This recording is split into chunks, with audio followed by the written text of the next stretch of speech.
À ce moment-là, en fait, j'ai fait une réaction très grave à la chirurgie et le soir même, j'ai cru que j'allais mourir. J'ai vraiment vu ma vie qui s'arrêtait, qui s'éteignait. Je voyais comme si ça s'arrêtait. J'étais calme, je voyais ma copine au loin et je pense que si elle n'avait pas été là, il y aurait moyen que mon corps ait lâché tous les médecins et il y en avait 10 sur moi. Je pensais que j'allais crever. Je faisais beaucoup de dropshipping, on imprimait littéralement de l'argent. Pour moi, c'est la période où j'ai gagné le plus d'argent et bizarrement celle aussi où j'ai travaillé le moins. Et puis je passais mon temps à jouer aux jeux vidéo, manger de la malbouffe, boire beaucoup d'alcool et je vivais ma meilleure vie entre guillemets, ma fausse meilleure vie. Comment t'as senti venir un burn-out? Pour moi, c'est venu avec beaucoup d'anxiété, mais à ce moment-là, je ne savais même pas identifier une anxiété. Et justement, si en fait à ce moment-là, j'avais compris que j'étais en train d'en faire un et qu'il fallait que je fasse attention, j'aurais pu éviter tous mes gros problèmes de santé que j'ai eu dans le futur. En fait, ça m'a tellement détruit que j'ai littéralement perdu toute confiance en moi. En tant qu'entrepreneur, en tant qu'homme, absolument tout. Je suis à plus de 100 000 € dépensés dans ma santé. J'ai testé tous les protocoles. Aux États-Unis, à Dubaï, au Mexique, au Panama. J'ai absolument tout fait. Et une des choses qui a le plus marché pour moi, ça a été d'être... Bienvenue Adam dans ce podcast et merci d'avoir accepté mon invitation. Ça fait 3 ans, je pense qu'on ne s'est plus vu. On se retrouve 3 ans après dans un studio de podcast. On échange pas mal sur WhatsApp, sur nos business, sur nos vies personnelles, parce qu'on a des vies en fait qui sont très différentes mais qui se rejoignent aussi à certains endroits, notamment sur l'expatriation, certains points communs dans les business aussi. Donc dans ce podcast-ci avec toi, je pense que ça va être très intéressant parce qu'on va pouvoir couvrir des thèmes qui parlent de plus en plus aux gens.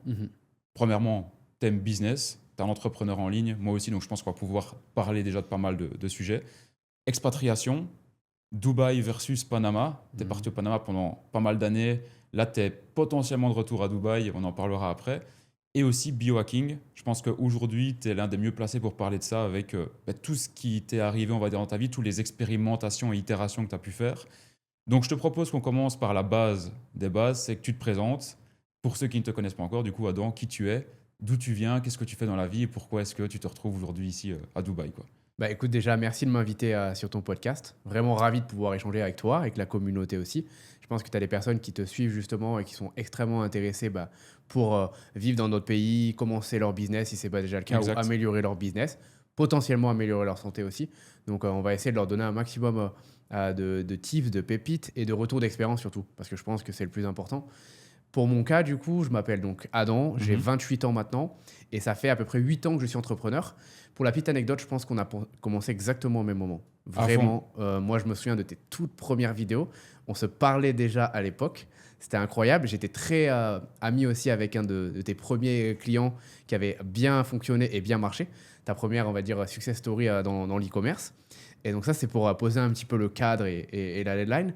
Et de mon côté, j'ai toujours monté des business du type agence. Donc ça, c'est vraiment le business avec lequel j'ai commencé, celui que j'ai encore aujourd'hui et qui me génère la majeure partie de mon argent. Donc agence marketing, agence sur les réseaux sociaux.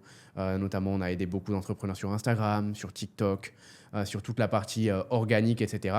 J'ai fait aussi beaucoup de e-commerce. Donc, j'ai passé pendant 2 ans à me former en e-commerce, à travailler. On a vraiment travaillé avec, je pense, les plus gros influenceurs du monde. On a fait des grosses marques aux États-Unis, en Angleterre. J'avais aussi d'ailleurs une agence à l'époque donc d'influenceurs sur ça. Et puis donc, à l'heure d'aujourd'hui, je me concentre à fond sur la santé, donc sur le domaine, en fait, tu en as parlé, biohacking. Biohacking, c'est un petit peu un terme fancy, on va dire, et c'est cool parce que c'est ce qui fait des vues.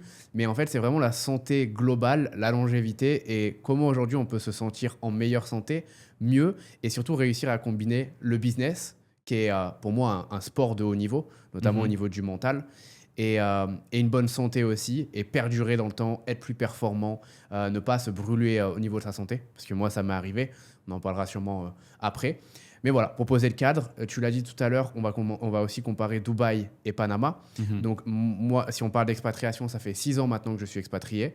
Je fais beaucoup de pays, j'ai fait Bali, j'ai fait Panama, j'ai fait le Mexique, j'ai fait Dubaï en petite partie. Et là, du coup, on est à Dubaï à l'heure actuelle. Ok. Et je me rappelle très bien au début, c'était Woohoo que tu avais, c'était ça. Donc c'était, pour la petite anecdote, moi j'avais commencé en e-com, j'avais fait ma toute première formation e-commerce qui s'appelait e-com Empire. On avait même collaboré en fait. Tu étais intervenant justement dans la formation. C'est vrai. Et c'était dingue parce que moi je me rappelle de toi, c'était des vidéos que tu faisais dans une petite maison en France ou dans ta chambre, je me souviens plus trop. Et tu disais, ouais, mon but, voilà, c'est de faire de l'argent en ligne et de partir vivre à l'étranger, plus ou moins de ce que je me rappelle. Et tu as réussi à le faire et tu as réussi à très bien le faire, en fait. Donc, ça montre que quand tu es motivé, quand tu as vraiment le feu en toi, il y a vraiment tout qui est possible aujourd'hui avec les opportunités en ligne. Et en parlant d'opportunités en ligne, donc toi, en effet, donc c'est vraiment le système d'agence, en fait, je pense, qui est ton core business, vraiment ton cœur de business. Et il y a eu aussi toute la partie e-com. Est-ce qu'on peut juste faire une petite parenthèse justement sur cette partie e-commerce-là? Vraiment partir de quand tu t'es lancé et qu'est-ce que tu as développé concrètement dans l'e-com? Je me rappelle avoir vu, je pense, une vidéo de toi il y a, il y a 3 ans ou 4 ans, je pense que c'était sur la chaîne de Yomi où tu partageais justement des résultats. Mhm, Et en mhm. fait, je savais pas que tu faisais de l'e-com et je me suis dit, punaise, en fait, il s'était lancé dans l'e-com aussi. Donc, est-ce que tu peux un petit peu en parler, voilà, rapidement, qu'est-ce que tu avais fait en e-com, en dropshipping, quoi? Ouais, bien sûr. Bah, en fait, déjà, pour poser le contexte, pourquoi je m'étais lancé en e-com, c'est important à comprendre parce que je faisais déjà de l'argent avec mes business et j'ai décidé en fait de les arrêter complètement parce que j'ai fait un espèce justement de burn-out. Donc, c'est mon premier Ah burn-out, ouais, ok. ouais, où je me suis dit, j'en ai marre d'être exposé. À l'époque, je m'exposais beaucoup. J'en ai marre un peu de cette pression. Et j'en avais marre aussi du business modèle d'agence, de formation. Et je me suis dit, je veux un business dans lequel je vais jamais avoir besoin à parler avec le client. Je vais pouvoir, depuis mon ordinateur, être un petit peu caché. C'est d'ailleurs pour ça que je me suis exilé limite au Panama. Beaucoup de personnes pensaient que j'avais fait limite des bêtises en France et que j'étais parti là-bas, parce qu'à l'époque, c'était pas commun. Mhm. Non, en fait, c'était vraiment pour me recentrer sur moi, sur mes projets, sur mon business.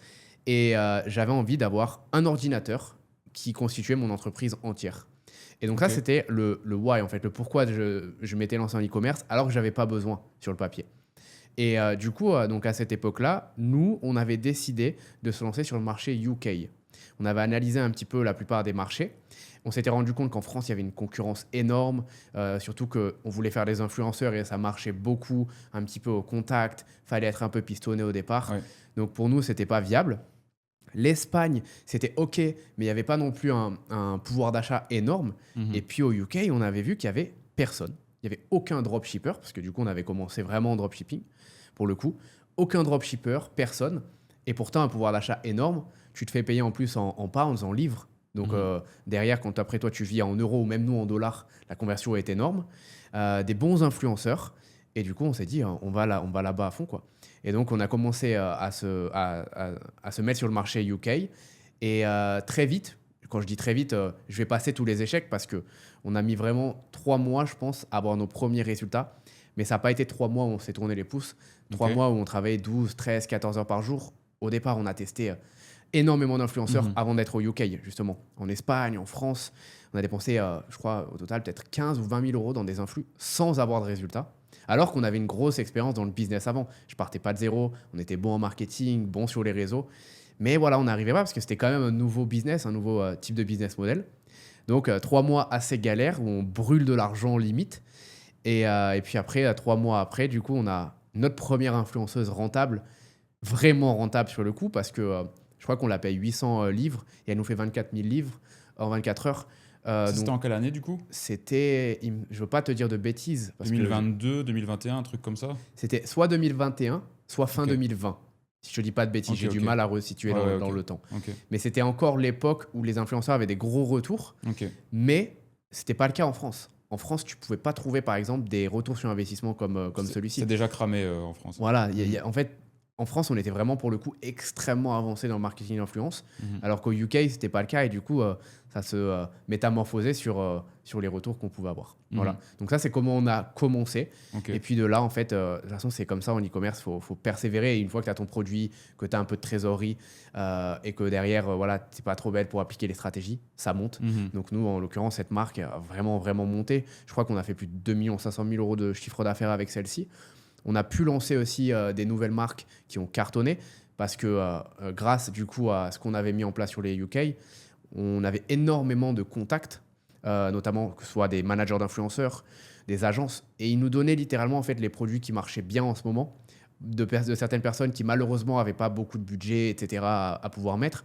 Et nous, on arrivait du coup et on pouvait avec notre budget et nos connaissances faire de grandes choses.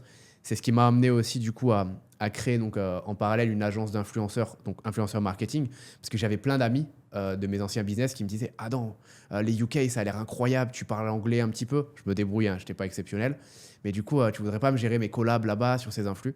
Et de fil en aiguille, ça m'a aussi donné du coup entre guillemets plus de pouvoir de négociation.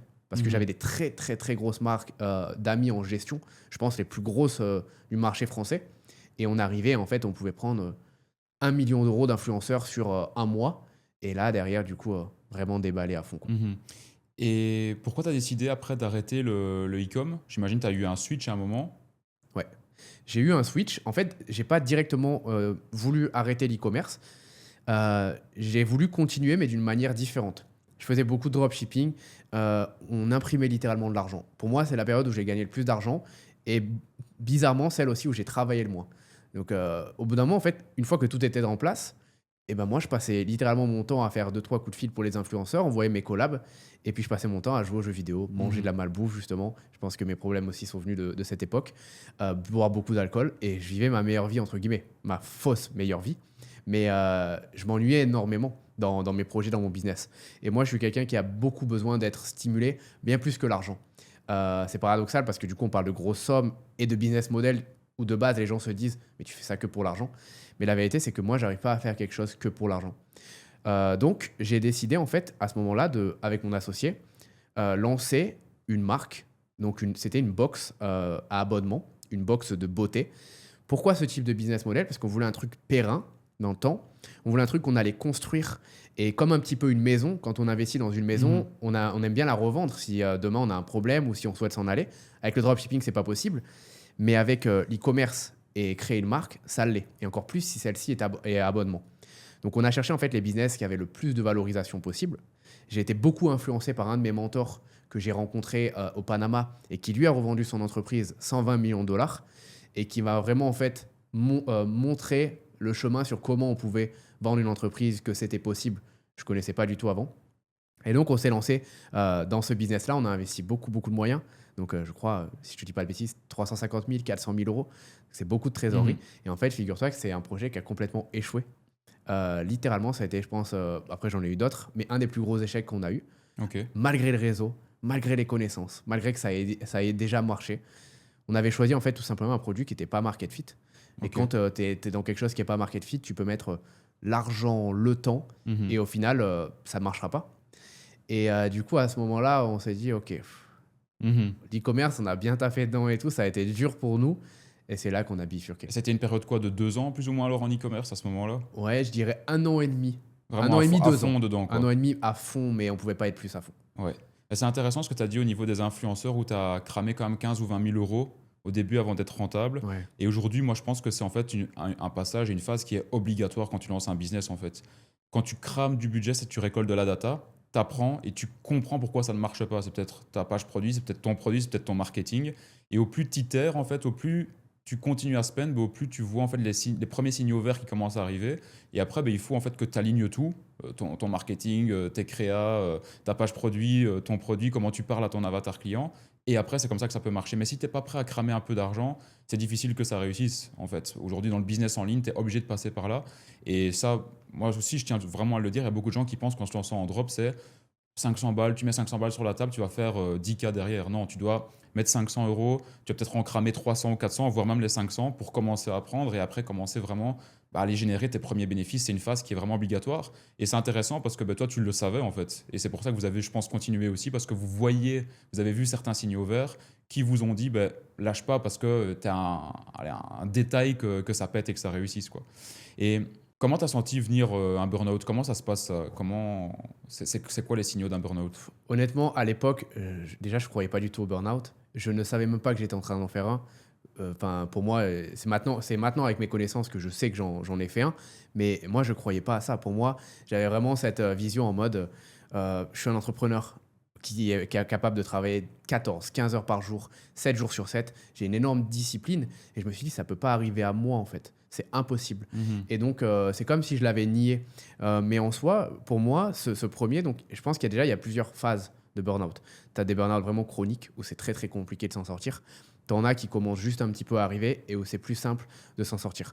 Le burn-out, ça commence par le fait de plus du tout aimer ce que tu as envie en fait enfin, ce que tu es en train de faire dans ta vie de tous les jours. C'est vraiment en fait un désintérêt total pour ce que tu es en train de faire et ça commence aussi à toucher un peu tous les centres d'intérêt de ta vie. Donc le perso, le business, le sport. En fait, tu n'as plus envie de rien faire et tu te laisses un petit peu aller. Pour moi, c'est venu avec beaucoup d'anxiété, mais à ce moment-là, je ne savais même pas identifier une anxiété. Donc j'avais juste, je commençais à avoir des palpitations, Mhm. j'arrivais pas trop bien à dormir le soir, des insomnies, je me retournais, et cetera. Le matin, j'allais au travail, j'avais un petit peu la boule au ventre et je comprenais pas en fait, ce qui se passait. Donc pour moi, il s'est matérialisé comme ça a vraiment été mental et du coup avec des petits symptômes, petits, physiques de type anxiété beaucoup Mhm. et j'ai envie de dire, c'est tout.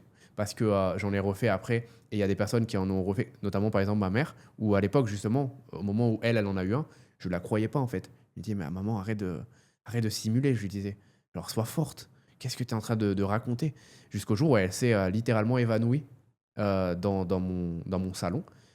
Et à ce moment-là, en fait, j'ai compris qu'il y a certaines maladies que toi, par exemple, Lucas, tu pourrais avoir, Mhm. mais qui ne se verraient pas et qui pourtant seraient bien là. Mais pour un humain, c'est extrêmement dur de réussir en fait, à comprendre ce qui se passe en tant que maladie, un peu comme ça mystérieuse. Si demain, Lucas, tu avais un bras qui te manquait, qui pissait le Je sang, je me comprends, dirais, ouais. purée, genre Lucas, il a ça. Ou alors un cancer. Tout le Mhm. monde connaît le cancer, etc. Putain, Lucas, il a ça et je pourrais compatir. Mais si demain, tu développes un burn-out, ben, en fait, je vais avoir du mal à Ouais. vraiment relier à ça.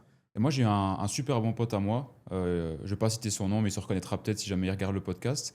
C'est vraiment un entrepreneur de très haut niveau. Je respecte d'ailleurs beaucoup pour ça, pour tout ce qu'il a fait à son âge. Il n'est pas très connu enfin, il est pas connu du tout sur les réseaux, mais il a monté des boîtes vraiment de fou. Et on s'est appelé, c'était il y a un an justement, un an en arrière. Et il me dit, bah voilà, je suis arrivé à 30 ans là, et burn-out de fou quoi. Vraiment, genre limite dépression. Mais lui, de ce que je sentais, c'était vraiment des signes physiques encore plus lourds que ceux que toi que tu me décris. Donc en fait, si je comprends bien, dans le burn-out, tu peux avoir différents niveaux en fait. Je pense que tu peux avoir des niveaux qui Complètement. sont peut-être plus faibles où tu t'en sors peut-être plus rapidement et Ouais. tu as vraiment des niveaux, moi j'ai déjà entendu, tu sais même plus sortir de ton lit, Mhm. enfin genre tu sais même plus marcher quoi Mhm. limite. Et ça c'est ouf, mais et comment toi t'as réussi du coup à te dire ok, je suis dans une mauvaise phase à ce moment-ci, qu'est-ce que j'ai, comment t'as perçu ça à ce moment-là en fait si tu vois. Mais en fait, à ce moment-là, et c'est ça le problème, j'ai envie de dire, c'est que je m'en suis même pas rendu compte. Littéralement, étant donné qu'il n'était pas assez fort pour que ça m'empêche littéralement de vivre, comme ça a été le cas pour mes futurs, où là, tu parles de pas se lever, c'est ce que j'ai Donc quand tu vécu. dis futur, donc tu en as fait d'autres. J'en ai refait. Ok. Et justement, si en fait à ce moment-là, j'avais compris que j'étais en train d'en faire un et qu'il fallait que je fasse attention, j'aurais pu éviter tous mes gros problèmes de santé que j'ai eu dans le futur. C'est pour ça que c'est important des fois en fait, d'arrêter d'être en pilote automatique dans sa vie et d'être quelqu'un qui work hard, hustle à fond toujours, et vraiment de se poser, ok, qu'est-ce que je suis en train de ressentir là, et d'analyser, juste de prendre le temps. Mais moi, je me laissais jamais ce temps-là. J'échoue sur un projet, on met 400 000, je repars, aucun souci. J'en refais un.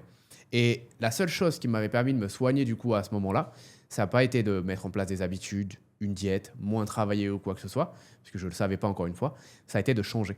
De changer en fait de projet et de changer de vision et aussi de bord. Et on dit souvent que quand on fait un burn-out ou qu'on développe un peu une maladie mentale, une des meilleures choses à faire, c'est de changer. Changer son quotidien, changer où on habite, ou changer du coup, en fait, il faut enlever la cause qui t'a mis dedans. Donc moi, en l'occurrence, celle qui m'a mis dedans, c'était vraiment l'e-commerce, ce projet de box qu'on avait fait, ce gros projet.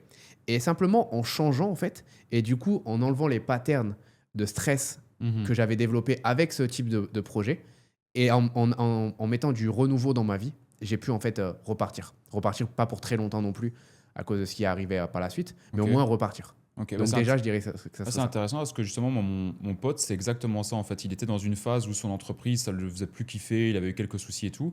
Et ce qui lui a permis de s'en sortir, je crois que premièrement, c'est déjà un gros repos, Mhm. mais surtout en fait de repartir vers des projets qui là l'animaient vraiment en fait. Après, j'espère que pour lui, ça va continuer et qu'il va pas, on va dire, retomber dedans comme toi, on va dire, t'étais retombé par après. Mais je pense que ouais, en effet, le changement, en tout cas de ce que j'ai pu voir, c'est quelque chose qui peut soigner. Après, j'en sais rien parce que c'est pas du tout quelque chose que je maîtrise et que je connais. Mais en tout cas, j'ai quand même l'impression que dans le monde de l'entrepreneuriat, quand tu es entrepreneur et que tu es souvent en solo, j'ai quand même l'impression que c'est un truc qui arrive souvent, non? Toi qui as vécu ça, est-ce que tu as pu voir ça autour de toi aussi ou pas? Depuis que j'ai développé des problèmes de santé, donc ça fait 3 ans exactement, bien pire que le burn-out, j'ai commencé aussi à documenter un peu ce parcours sur les réseaux pour mettre en garde les entrepreneurs ou même monsieur tout le monde. Et en fait, j'ai été choqué du nombre de personnes qui m'envoient des messages et qui m'expliquent, ah non, j'ai ce symptôme, je me sens pas bien depuis ce moment-là, parfois très très longtemps.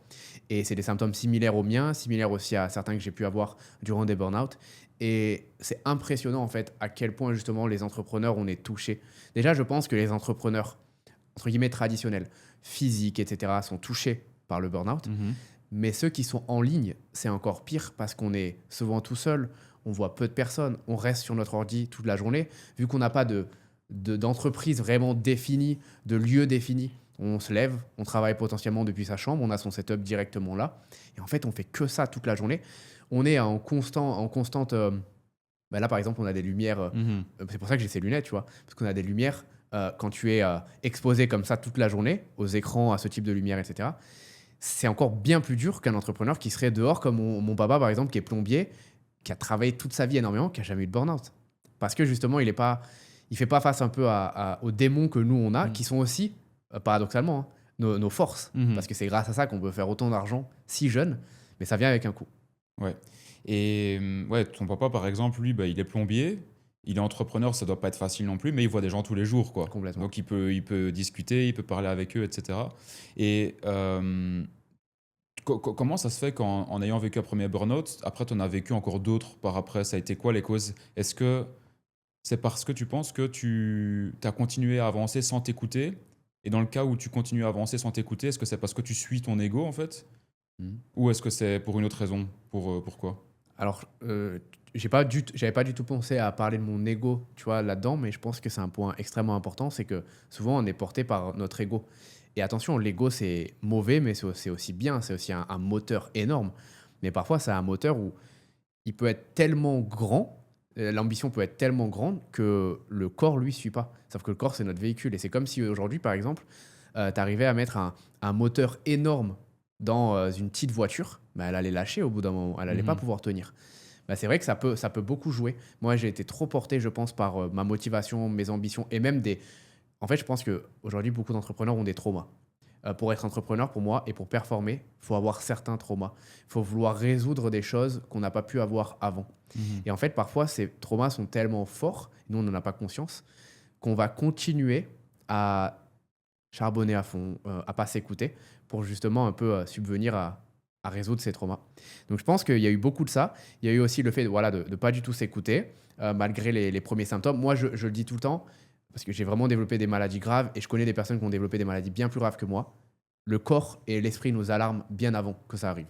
Toujours. C'est juste qu'on ne l'écoute pas assez. Donc, dans mon cas, ça a été ça. Et aussi, quand tu fais un burn-out, il y a deux choses. Déjà, c'est que tu es une personne qui a une prédisposition à le faire, je pense. Tu es une personne assez anxieuse, qui vit beaucoup dans le futur, qui n'arrive pas à s'arrêter, qui n'arrive pas à déconnecter. Il y a des personnes qui arrivent à déconnecter. Il y en a d'autres qui n'y arrivent pas. Et deuxièmement, le burn-out crée quelque chose de physique chez toi. Et ce qui va faire que toute ta vie, en fait, il va falloir que tu fasses très attention parce que tu peux retomber dedans, en fait. C'est comme s'il y avait un procédé Mhm. physique qui s'était créé et qui fait que, comparé à quelqu'un qui n'en a jamais fait, toi, tu es beaucoup plus sur la select, en fait. Et tu dois faire beaucoup plus attention parce qu'il y a beaucoup de récidives, on pourrait appeler Mhm. ça, de burn-out. Et en fait, le problème, c'est que quand ça se reproduit, c'est toujours bien plus fort que la première fois. Ah ouais, Toujours. ok. Donc toi, la seconde fois quand tu l'as eu, ça s'est reproduit genre beaucoup plus méchamment que la première fois, quoi. Ouais. Ouais, ouais. Ok. Et ça s'est reproduit combien d'années après, du coup? Écoute, moi, j'ai pu continuer du coup à fond, à fond, à fond pendant, je pense, 1 an et demi après tout ce que j'ai décrit jusque-là. Et rebelote, c'est exactement le même procédé. Je suis dans un énorme projet, donc c'est l'époque des NFT Ok. à ce moment-là. Je lance un très gros projet avec mon mentor, qui est un peu l'investisseur, avec mon associé. On vient à manager 45 personnes. C'est moi en plus qui gérais tout le projet de A à Z, parce que mon associé était sur nos business qui nous rapportaient de l'argent. Je devais parler en anglais alors que mon anglais était un peu bancal avec des Américains. Et Mhm. les NFT, ça allait très vite. Il y avait À fond. énormément de pression. C'était vraiment un autre monde. Et en fait, pendant littéralement, je pense, 3 mois, 3, 4 mois, C'est ce que j'allais dire, ouais, t'avais 2 mois pour faire péter la machine, quoi. voilà, pour faire vraiment. Et certains y sont arrivés, moi, je ne suis pas arrivé, mais tu avais vraiment 2, 3 mois pour faire la Mhm. différence. Et moi, je ne suis pas sorti de chez moi une seule fois. Je travaillais, je travaillais, je travaillais, je travaillais. En fait, le projet a été un échec. Ça n'a pas été un échec parce qu'on a nous-mêmes décidé de ne pas le lancer alors qu'on aurait pu faire de l'argent et largement rembourser notre investissement. Mais on ne voulait pas que les personnes de la communauté perdent, parce qu'on savait que sinon, on les allait perdre. Donc, on a décidé en fait de perdre, nous, en perte sèche, 350 000 dollars, il me semble, à l'époque. Ok. Et en fait, je l'ai vécu pareil. Je suis tombé extrêmement malade pendant le projet, cette fois, pas avant la fin, pendant le projet. Et cette fois-ci, en fait, ça a été et à la fois quelque chose de mental avec le burn-out, mais à la fois aussi quelque chose de physique. C'est-à-dire que j'ai commencé à développer une maladie chronique à ce Mhm. moment-là, pour plusieurs raisons. Et ce qui fait qu'en fait, les deux se sont mélangés. Et c'est-à-dire que ça, c'était, je te parle, il y a 3 ans, et aujourd'hui, ça me suit encore. Donc au moment où je tourne cette vidéo, en fait, ce projet-là et le fait de jamais m'être écouté et de m'être mis dans une mauvaise santé me suit encore et m'impacte encore énormément aujourd'hui. Ok. Ok, c'est ouf. Et aujourd'hui, comment t'arrives, on va dire, quand tu parles de ça, aujourd'hui, bah, au présent, tu parles de tous ces différents moments difficiles, on va dire, de burn-out dans le passé. Quand on parle, est-ce que tu ressens, toi, encore physiquement des choses là, genre ça te fait bizarre, tu ressens genre un peu une énergie négative, ou bien aujourd'hui, totalement détaché, tu arrives à en parler, on va dire, très facilement, quoi. Non, en fait, j'arrive à en parler parce que dans tous les cas, c'est mon quotidien aujourd'hui. Mhm. Là, au moment où je te parle, je sens des symptômes. Avant qu'on commence notre podcast, je sens des symptômes. Je vais avoir de l'anxiété. Je vais me dire, là, je vais faire un podcast avec Lucas, potentiellement 1h30. J'ai pas l'habitude, j'ai plus l'habitude. Mhm. Donc, en fait, je suis dans une constante Ah ouais. appréhension. Et ce mental, c'est ce que je dis toujours, en fait, les problèmes de santé, c'est physique et mental. Et le problème, c'est que les deux se combinent de façon vicieuse extrême. Quand tu commences à avoir des symptômes physiques, ton mental va commencer à appréhender n'importe quelle chose que tu vas faire. Mhm. Moi, c'est les repas que je mange, c'est les réunions que je fais, les appels que je passe, les moments avec mes amis, les moments où ma mère commence à me parler d'un sujet assez difficile et où je sais que je vais devoir être concentré. Je me commence déjà à me faire un cercle Mais je me vicieux dans ma rappelle tête. désolé, je te coupe, on avait eu un call il y a, je sais plus, un peu plus d'un an, Ouais. et tu me parlais un petit peu de tes soucis de santé. Tu m'avais dit, ouais, avant l'appel ici, j'avais peur que genre mes symptômes reviennent, quoi. Et ça m'avait vraiment marqué. Je me suis Ouais. dit, putain, mais c'est ouf. Donc ça veut dire que même avant un appel, tu réfléchis à ça, quoi. Aujourd'hui, grâce au travail que j'ai fait durant ces 3 dernières années, que ce soit physique, dans ma diète, au niveau de mon mental, ça va beaucoup mieux sur l'appréhension. On va dire que je suis peut-être à... Là, au moment où je te parle, depuis que je suis à Dubaï, ça va vraiment mieux, peut-être 20 appréhensions dans la journée. Mais avant, ça pouvait être 200 appréhensions dans la journée, où en fait, c'était que ça. Et en fait, toute ma vie, de A à Z, tournait autour de ma maladie. Quand j'étais dans le lit avec ma copine, est-ce que je suis bien couché là? Putain, je vais avoir des symptômes et tout. Et en fait, c'est comme si on aurait pu se parler, mais c'était pas Adam que tu avais en face, c'était Adam plus Ouais, ouais. ce Mhm. qu'il avait dans la tête. Et du coup, j'avais vraiment beaucoup de mal à être présent avec des personnes, avec ma famille, Et etc. qu'est-ce que tu appelles vraiment une appréhension? Ça veut dire que, par exemple, quand tu étais avec quelqu'un, donc étais présent avec la personne, mais en même temps, tu pensais à tous des scénarios qui pouvaient se passer. Ouais. C'était quoi vraiment ce que tu ressentais, en fait? C'est vraiment ça. Tu es avec une personne, mais c'est comme si tu n'étais pas vraiment là parce que tu appréhendes ce qui peut se passer, tu appréhendes le fait que tu vas avoir des symptômes. Moi, mes symptômes sont cognitifs. Donc, en fait, j'ai vraiment l'impression de régresser intellectuellement, de régresser aussi socialement, sachant que je suis quelqu'un de assez solaire, qui a l'habitude vraiment d'être avec beaucoup de gens. J'adore la compagnie. Et au final, me voir en fait vraiment régresser et me voir, et du coup, ça me tire encore plus vers le bas. Ça m'a Ta confiance et tout. pour la première fois de ma vie, et je m'en suis rendu compte, ça c'est vraiment ça date d'il y a 10 jours où je m'en suis rendu compte. En fait, ça m'a tellement détruit que j'ai littéralement perdu toute confiance en moi. En tant qu'entrepreneur, en tant qu'homme, absolument tout. Pourtant, toute ma vie, je pense que si j'avais une qualité, c'était bien celle-ci. C'est d'avoir une confiance ultime, pouvoir réaliser n'importe quel projet, pouvoir avoir n'importe quelle vie que je souhaitais. Et ben là, en fait, je me suis rendu compte que je rêvais beaucoup moins grand, que je pensais que c'était plus possible, que je pensais que j'étais has-been, que j'étais en tant Mhm, mhm. qu'entrepreneur, on pouvait me jeter à la poubelle. Et je pense que ça doit aussi faire ça, par exemple, aux sportifs qui, eux, voient leur capacité physique régresser. Et ben, quand un entrepreneur voit ses capacités mentales régresser, c'est une sensation horrible. Et je m'en suis rendu compte il y a 10 jours. Et cette fois-ci, j'ai réussi à m'écouter, à le comprendre et pas aller contre en mode non, mais t'as toujours eu confiance, etc. Ça m'a fait un bien fou. Et De l'accepter. en l'espace de 10 jours, ma vie en fait a changé. En Mhm. l'espace de 10 jours, j'ai moins de symptômes, même si j'en ai encore. J'ai retrouvé cette confiance, retrouvé cette énergie, retrouvé cette volonté, ces ambitions que j'avais perdues depuis des années maintenant. Et ça a été quoi le déclic, du coup?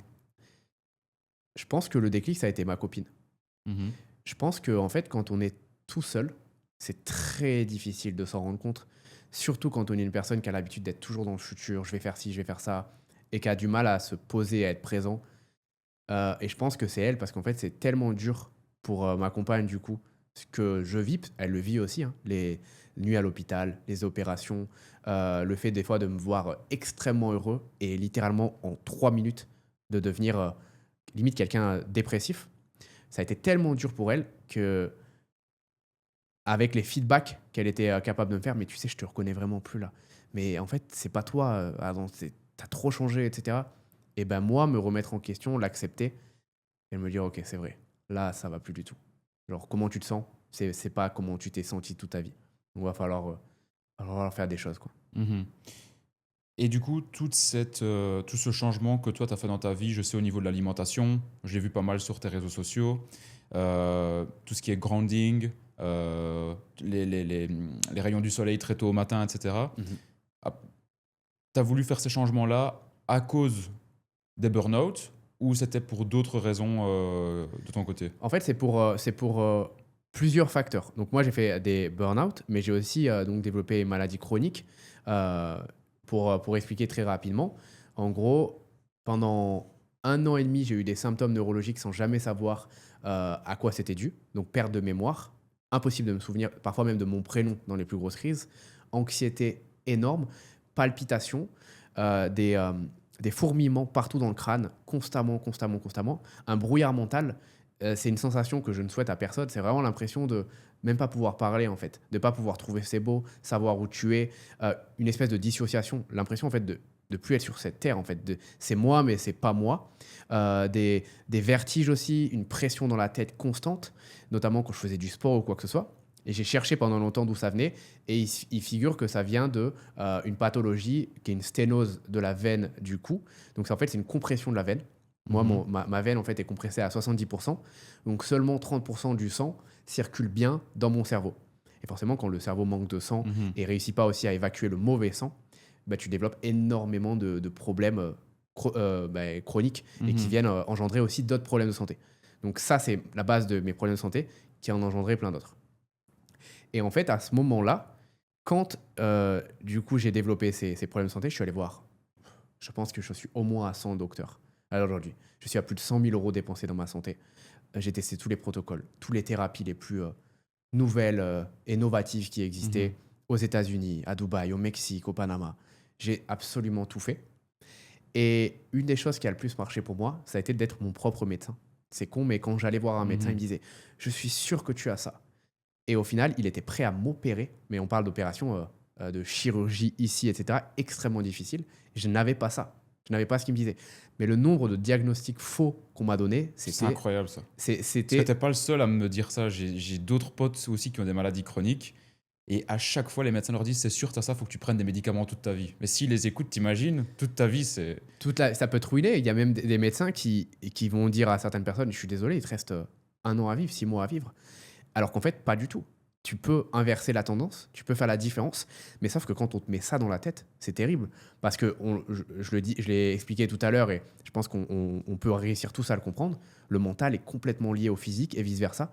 Donc quand tu te mets dans la tête que tu as ça, ou alors que dans 6 mois ou 1 an, c'est terminé, la vérité, c'est que ça le sera potentiellement. Et donc, moi, Mhm.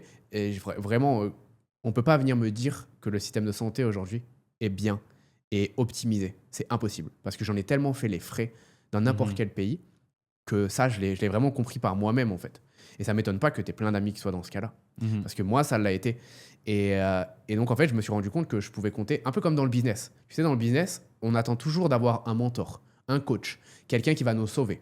Non, non, non. Ces personnes-là sont là pour nous donner des informations. Mais nous, derrière, on est les meilleurs à pouvoir les appliquer, les comprendre et appliquer les informations qui marchent le mieux pour nous. On parlait tout à l'heure des influenceurs. Moi, j'ai essayé, je ne sais pas combien de fois, de me développer en publicité Facebook. J'ai jamais réussi. Malgré tous mes skills dans mes business, l'argent généré, les influenceurs, c'était bien pour moi. Et ben, au niveau de la santé, c'est pareil. On doit être en fait son propre docteur, entre guillemets, faire confiance à des docteurs, parce qu'il y a des docteurs géniaux, mais faire ses propres recherches. Et moi, c'est ce que j'ai fait pendant 3 ans. Et puis, je me suis rendu compte qu'en fait, en mettant en place des diètes, des habitudes, certaines personnes veulent mettre en place ce genre de choses pour optimiser.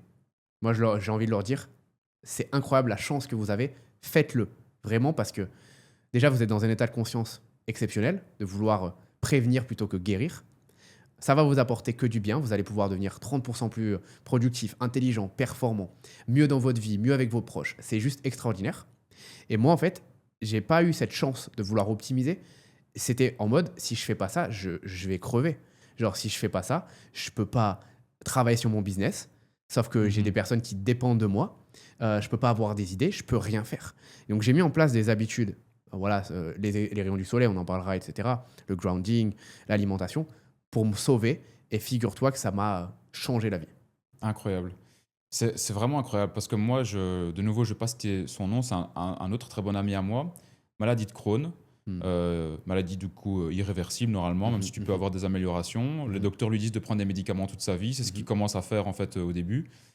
Il teste plein de choses aussi, pareil, il devient son propre médecin parce qu'il se rend compte qu'il y a un truc qui sonne faux. En fait, il se dit, mais comment ça se fait que je vais devoir prendre des médicaments toute ma vie, que les médecins me disent que ma maladie de Crohn n'a absolument rien à voir avec mon alimentation, mais quand je vais faire des tests à l'hôpital, il faut quand même que je mange des trucs qui vont m'irriter l'intestin pour qu'ils puissent voir en fait Mm. l'intérieur de mon intestin. Mhm. Et du coup, il se dit, il y a un truc qui sonne faux. Donc, il commence en fait à tester plein de plein de nouveaux types d'alimentation. Il en teste plusieurs qui ne fonctionnent pas, puis il tombe sur l'alimentation carnivore Mhm. et il l'applique. Au bout d'un an, il retourne faire un examen à l'hôpital et sa maladie de Crohn a disparu en fait. Exceptionnel. Et le Incroyable. médecin lui dit, mais ouais, vous avez rien. Et normalement, la maladie de Crohn, tu l'as toute ta vie, tu vois. Mhm. Mais et là, quand toi tu me parles de ça, je me dis, mais limite, ça me donne des frissons, je te jure, c'est incroyable que tu te dis, enfin, dans la vie, si tu écoutes un médecin, et attention, parce qu'il y a des médecins géniaux, comme tu le dis, mais si tu fais confiance en fait à l'industrie à 100%, bah, en fait, tu vas juste mettre un pansement, mais qui peut te donner une autre maladie derrière, 1 an, 2 ans, 3 ans plus tard, en fait. Et l'alimentation, c'est quand même, je trouve, allez, la base des bases, c'est ça qu'on met dans notre corps, c'est ce qu'on met le plus dans notre corps au quotidien. Et toi, je sais que tu as fait un énorme switch, en fait, au niveau de l'alimentation. Donc, comment est-ce que toi, tu es arrivé sur un type d'alimentation? Comment tu as su que ça pouvait potentiellement te sauver? Ça a été quoi le process à ce niveau-là? Ouais, déjà pour rebondir sur ce que tu as dit, l'alimentation, je pense que c'est vraiment ce qui va déterminer limite notre espérance de vie.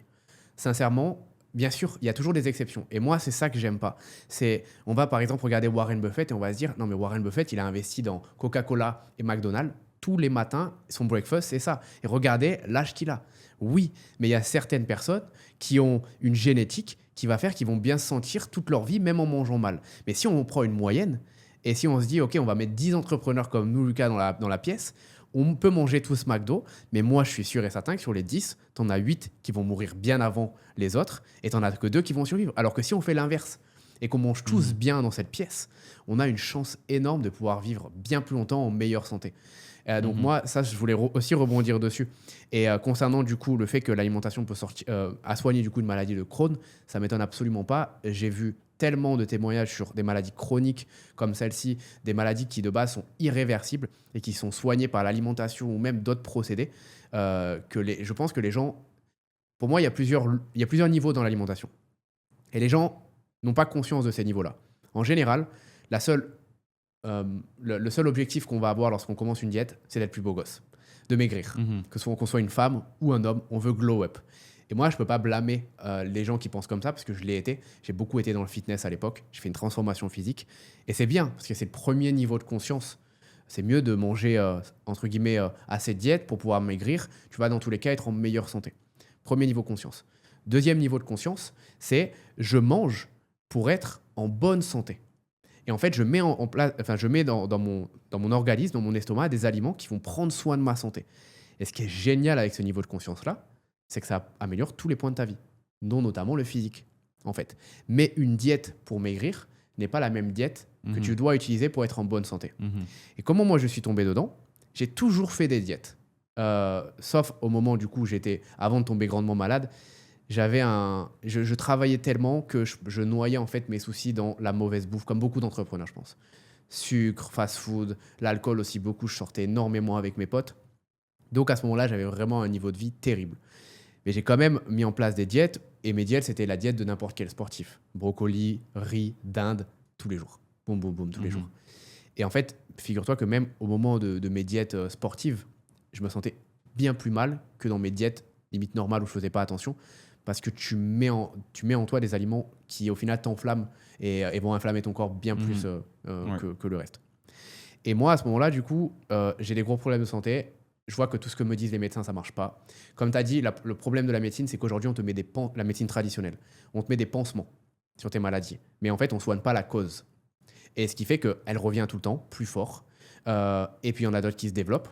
Donc, moi, j'ai voulu essayer de voir toutes les causes. Et pour moi, les causes des maladies, il va y avoir plusieurs piliers. L'alimentation, le sommeil, le stress, les infections aussi, par exemple. Et déjà, quand on arrive à améliorer ces piliers-là, on voit que notre vie, le mouvement aussi beaucoup, que notre vie change énormément.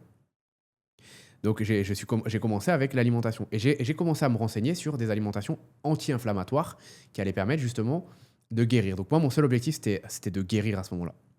Et bien, figure-toi que ça m'a pas guéri à 100%. Par contre, ça m'a permis de vivre parfois normalement, comme c'est le cas Mhm. maintenant, alors que je ne pouvais plus. Une personne qui applique la diète que je fais dans mon quotidien et qui n'a pas de problème de santé est un super humain, littéralement. Parce que moi, déjà, ça me permet d'être extrêmement performant avec tout ce que j'ai. Mais quand on a la chance de l'appliquer et qu'on se sent bien, on devient littéralement un super humain. Mhm. Et ça a aussi amélioré du coup donc, mon mental, mon intelligence, comme je disais tout à l'heure, et par la même occasion mon physique. Parce que j'ai fait une transformation physique exceptionnelle grâce à la diète, sans jamais m'entraîner au sport, parce qu'à cause de mes problèmes de santé, je ne peux pas m'entraîner. Sur les réseaux, les gens pensaient que j'avais fait de la chirurgie esthétique, notamment pour ma mâchoire, etc. En fait, c'est juste que j'ai mangé ce que mon corps avait besoin, Mhm. et ce qui m'a donné en fait tout ce champ des possibles. Et c'est ça qui est incroyable avec la diète. Et quand les médecins te disaient d'essayer justement des protocoles, etc., tu les as tous essayés quand même? Au début, tu faisais quand même confiance à la médecine ou dès le début, tu as compris qu'il y avait un truc bizarre dans ce qu'ils te disaient? Non, j'ai essayé. J'ai complètement essayé. On pensait de base que mes symptômes venaient de mon cerveau. Donc, bien sûr, j'ai fait tous les tests, toutes les analyses. Après, je me suis même rendu aux États-Unis pour faire des traitements extrêmement douloureux. Ça s'appelle de la prolothérapie et du PRP. Donc, le PRP, Mhm. on va t'injecter en fait ton sang qu'on centrifuge avant dans les tendons, les nerfs, etc. Donc, moi, je suis allé là-bas. On me faisait 90 piqûres comme ça, sans aucune anesthésie, dans le cou. Je les sentais rentrer dans mon cou, etc., craquer. Donc, j'ai quand même poussé le bout des choses sur la médecine, sachant que ça, c'est quand même déjà une médecine assez avancée. Mhm. C'est pas du tout traditionnel. Mais en fait, moi, ce qui m'a le plus démotivé, c'est quand tu sais pas ce que tu as toi-même, que tu n'arrives pas à mettre des mots dessus, et qu'à chaque fois que tu vas voir un médecin, tu lui expliques 10 minutes tes symptômes, et déjà, il commence à te dire, je crois que tu as ça. Mais même pas, il te dit même pas, je crois que tu as ça. Il te dit, c'est ça, j'en suis sûr. Et il t'envoie en fait soit un nouveau diagnostic avec de nouveaux traitements. Et pour lui, il est sûr et certain. Sauf que ce qui s'est passé, c'est que tu viens de voir un médecin aussi compétent que lui avant qui t'a dit l'inverse, qui t'a dit quelque chose de complètement différent. Et je pense que quand on est malade, il n'y a rien de pire que de ne pas savoir. Mhm. Et, et donc, c'est pour ça que, en fait, moi, c'est vraiment ce yo-yo. Si par exemple, je vais voir 10 entrepreneurs et que les 10 me disent exactement une chose différente dans un business, chose qui arrive rarement, par exemple. En général, il y a quand même des similitudes. Et ben, je me dis, il y a un gros problème. Ben là, c'est ce qui s'est passé dans la médecine. Ok. Et du coup, pour reparler de ton alimentation et des différentes solutions que toi, tu as mis en place dans ta vie, est-ce que tu peux en parler un peu plus en détail? Par exemple, ton alimentation, de quoi est-ce qu'elle est constituée? Comment tu t'organises à ce niveau-là, au niveau du grounding, etc. Si tu peux en parler un peu plus. Ouais, alors déjà, donc, parce qu'il y a plein d'habitudes qu'on peut mettre en place et je pense qu'il ne faut pas non plus se perdre. Quand j'ai des personnes, par exemple, au téléphone, que j'aide certains entrepreneurs, etc., la première chose, c'est quel complément alimentaire prendre. Je veux vraiment le complément alimentaire. Mais ça ne marche pas. Parce que complément alimentaire, ce qui veut dire que ça vient compléter ton alimentation. Mais si ton Mhm. alimentation n'est pas bonne, ça ne sert strictement à rien. Au final, la base, c'est déjà l'alimentation. Ce qu'il faut savoir aussi, c'est que tout le monde est différent, Lucas. C'est-à-dire que toi, il y a certains aliments que tu vas manger qui vont être toxiques pour toi. Mhm. Les œufs, par exemple. Les œufs, tout le monde dit que les œufs, c'est exceptionnel. Figure-toi qu'il y a beaucoup de personnes qui sont intolérants et allergiques aux œufs, dont moi, j'en ai mangé 5 par jour toute ma vie. Ah ouais, ok. C'est un des aliments les plus toxiques que personnellement je peux mettre dans mon corps. Donc tout le monde est différent. Mhm. Maintenant, il y a quand même des règles universelles. Donc moi, j'aime bien donner des règles universelles.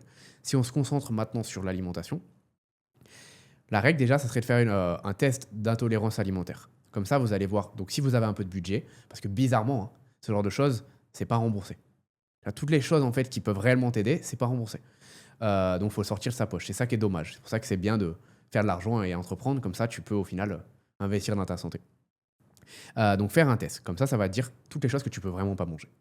Moi, il y avait l'ananas, la tomate, les œufs. Et comment ça se passe un test comme ça? Parce que j'en ai jamais fait, du coup, comment ça fonctionne Mais en tu, fait? tu as différents donc, tests sanguins ou tests Ok. salivaires. Ici à Dubaï, par exemple, il y a plein de cliniques qui le font. J'y étais hier, ça coûte à peu près 300 $. Et en fait, c'est un test, c'est génial parce que pendant une grande partie de ta vie, tu sais que tu seras intolérant à ces aliments. Ça peut évoluer dans le temps Mhm. parce que tu peux. Imagine par exemple que toi, Lucas, tu n'as jamais mangé de riz. Je dis une bêtise. Mhm. Ton corps ne sait pas que tu es intolérant au riz. Donc, tous ceux qui ont une alimentation un peu trop mono-alimentaire, donc avec peu d'aliments, il y a plein de choses peut-être qui sont intolérants, mais vu qu'ils les ont encore jamais mangées, le corps ne le sait pas. Donc, c'est important de le refaire, mais déjà, tu es tranquille pendant au moins 1 an et demi, 2 ans. C'est génial. Donc voilà, ça se passe comme ça, soit salivaire, sans la plupart du temps, il me semble. Ça se fait en 2 secondes, tu as les résultats très rapidement. Et puis au moins, tu sais que même si, ok, j'ai vu que Adam me conseillait cette diète, mais moi, ça, je peux pas le prendre. Ensuite, la deuxième règle universelle, c'est de virer absolument tous les produits transformés. Tous. On dit souvent en fait que grâce à la nouvelle technologie, l'intelligence artificielle, on va vivre plus longtemps. Moi, je dis oui, ça améliore grandement la médecine, mais le gros problème, c'est qu'on mange 10 fois pire qu'avant. Et aujourd'hui, comment c'est possible que moi, mon arrière-grand-mère, elle vient de mourir récemment, elle avait 106 ans. Parce qu'elle a mangé des aliments toute sa vie qui n'étaient pas transformés. Donc ça, on doit virer. Les aliments transformés, c'est toutes les choses emballées dans 20 sacs de plastique. Toutes les choses où derrière, on peut lire 150 différents aliments. Nous, ce qu'on veut, c'est des aliments purs et sains. Déjà, en faisant ça, ta vie, elle change. Du jour au lendemain. Si tu arrives à t'éloigner de tout ça et à mieux cuisiner ou alors te faire livrer des repas un peu plus sains, ta vie change. Ensuite, on va enlever tout le sucre ajouté, tous les sucres transformés. Donc tout ce qui est boisson, même jus de fruits quand il y a du sucre dedans. Tous les sucres en fait raffinés, il faut les enlever. Par exemple, dans mon cas, avec le niveau de sensibilité à cause de ma maladie que j'ai, Mhm. il suffit que je mange quelque chose qui a du sucre ajouté ou que je boive quelque chose qui a du sucre ajouté, brouillard mental instantané au bout de 30 minutes, et ça va me durer 7, 8 heures, voire même toute la journée. C'est comme si ma journée n'existait pas dans le calendrier. Donc ça, on peut l'enlever. On essaye de privilégier aussi, là je te donne vraiment toutes les règles universelles. On privilégie tous les aliments de qualité. Donc on va essayer de consommer organique ou bio. Là, c'est la même chose, c'est juste qu'organique c'est à l'étranger et bio c'est en France, la plupart du temps.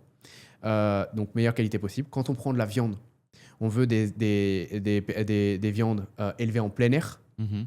et pas que élevées en plein air, qui mangent aussi uniquement que des choses naturelles, qui ne sont pas nourries au grain, etc. Parce qu'il faut bien comprendre que si une vache, on la nourrit avec du grain transformé, si même toi, de ton côté, tu es hyper attentif à ça, tu ne manges pas de produits transformés, en fait, dans ta viande, tu en retrouves. Donc, on essaye de faire ça. Et déjà là, on voit un impact énorme. Déjà là, pour moi, tu peux être un super humain et tu peux prendre de l'avance sur les autres qui ne font pas ça. Et c'était quoi les grosses différences que toi, tu as vues quand tu es passé d'une alimentation fast-food, alimentation classique, au final, qu'on peut tous avoir dans notre vie, à cette alimentation-là beaucoup plus pure, en allant chercher des aliments vraiment, des aliments qui ne sont pas transformés, qui sont beaucoup plus réels, en fait. Honnêtement, anxiété et stress réduits de x10. Littéralement. Sachant qu'encore une fois, j'ai un terrain très anxieux, de par déjà ma personnalité, mais surtout ma maladie. Une personne qui met ça en place et qui a déjà un peu du stress dans l'entrepreneuriat, mais elle va se dire, mon pire ennemi a disparu. Parce que le stress, personne n'en veut dans sa vie. Donc, ça divise ton stress. Ensuite, concentration, focus, tu peux travailler beaucoup plus dans la journée, de manière plus focus, tu as plus d'idées, tu es plus intelligent, tu es plus concentré. Donc sur cet aspect-là. L'aspect aussi énergie, tu n'as pas de crash. Moi, le crash de la nourriture, je ne connais pas ça. C'est-à-dire que là, tu manges un repas et puis à 14 heures, tu as besoin de faire une sieste parce que tu es fatigué. Non, c'est faux. C'est ce qu'on nous a mis dans notre tête, mais ce n'est pas vrai. C'est ça, c'est quand on mange des aliments qui ne sont pas bons pour notre corps. Notre corps est tellement intoxiqué à ce moment-là qu'il a besoin de dormir. Il a besoin de se reposer. Mais si en fait, tu lui donnes, au-delà du poison, vraiment son carburant, mais la dernière chose qu'il a envie de faire, c'est de dormir.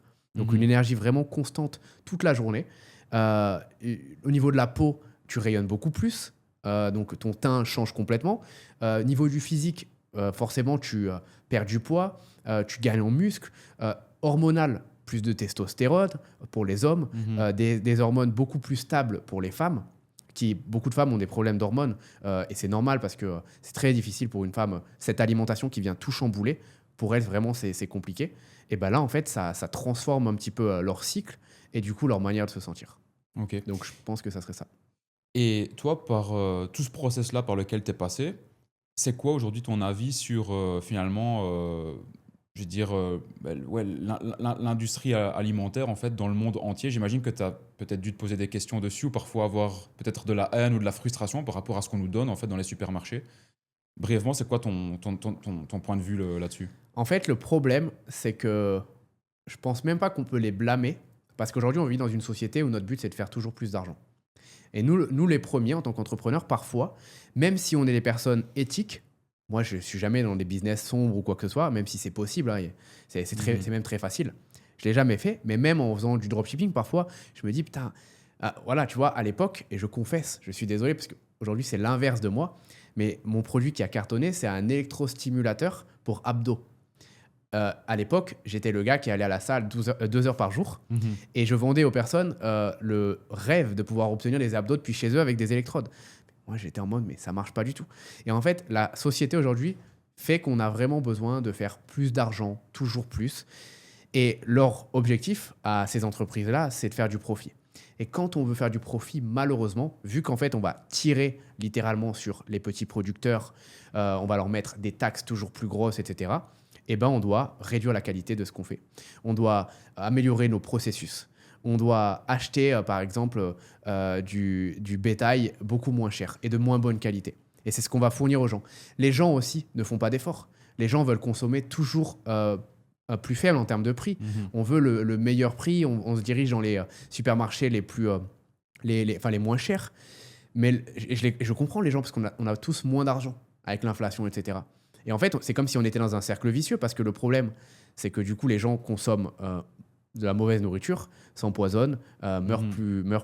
plus tôt, ont moins de capacité, etc. Donc en fait, on est dans un système qui malheureusement va littéralement s'effondrer parce qu'il faudrait que tout le monde de A à Z ait ce Eureka, il faut que je change. Il faudrait que les producteurs aient ça en tête, il faudrait que les États veulent changer ça, il faudrait que les consommateurs veulent changer ça. Et on ne peut pas en fait dire que c'est l'industrie alimentaire parce que nous, on en est les premiers consommateurs aussi.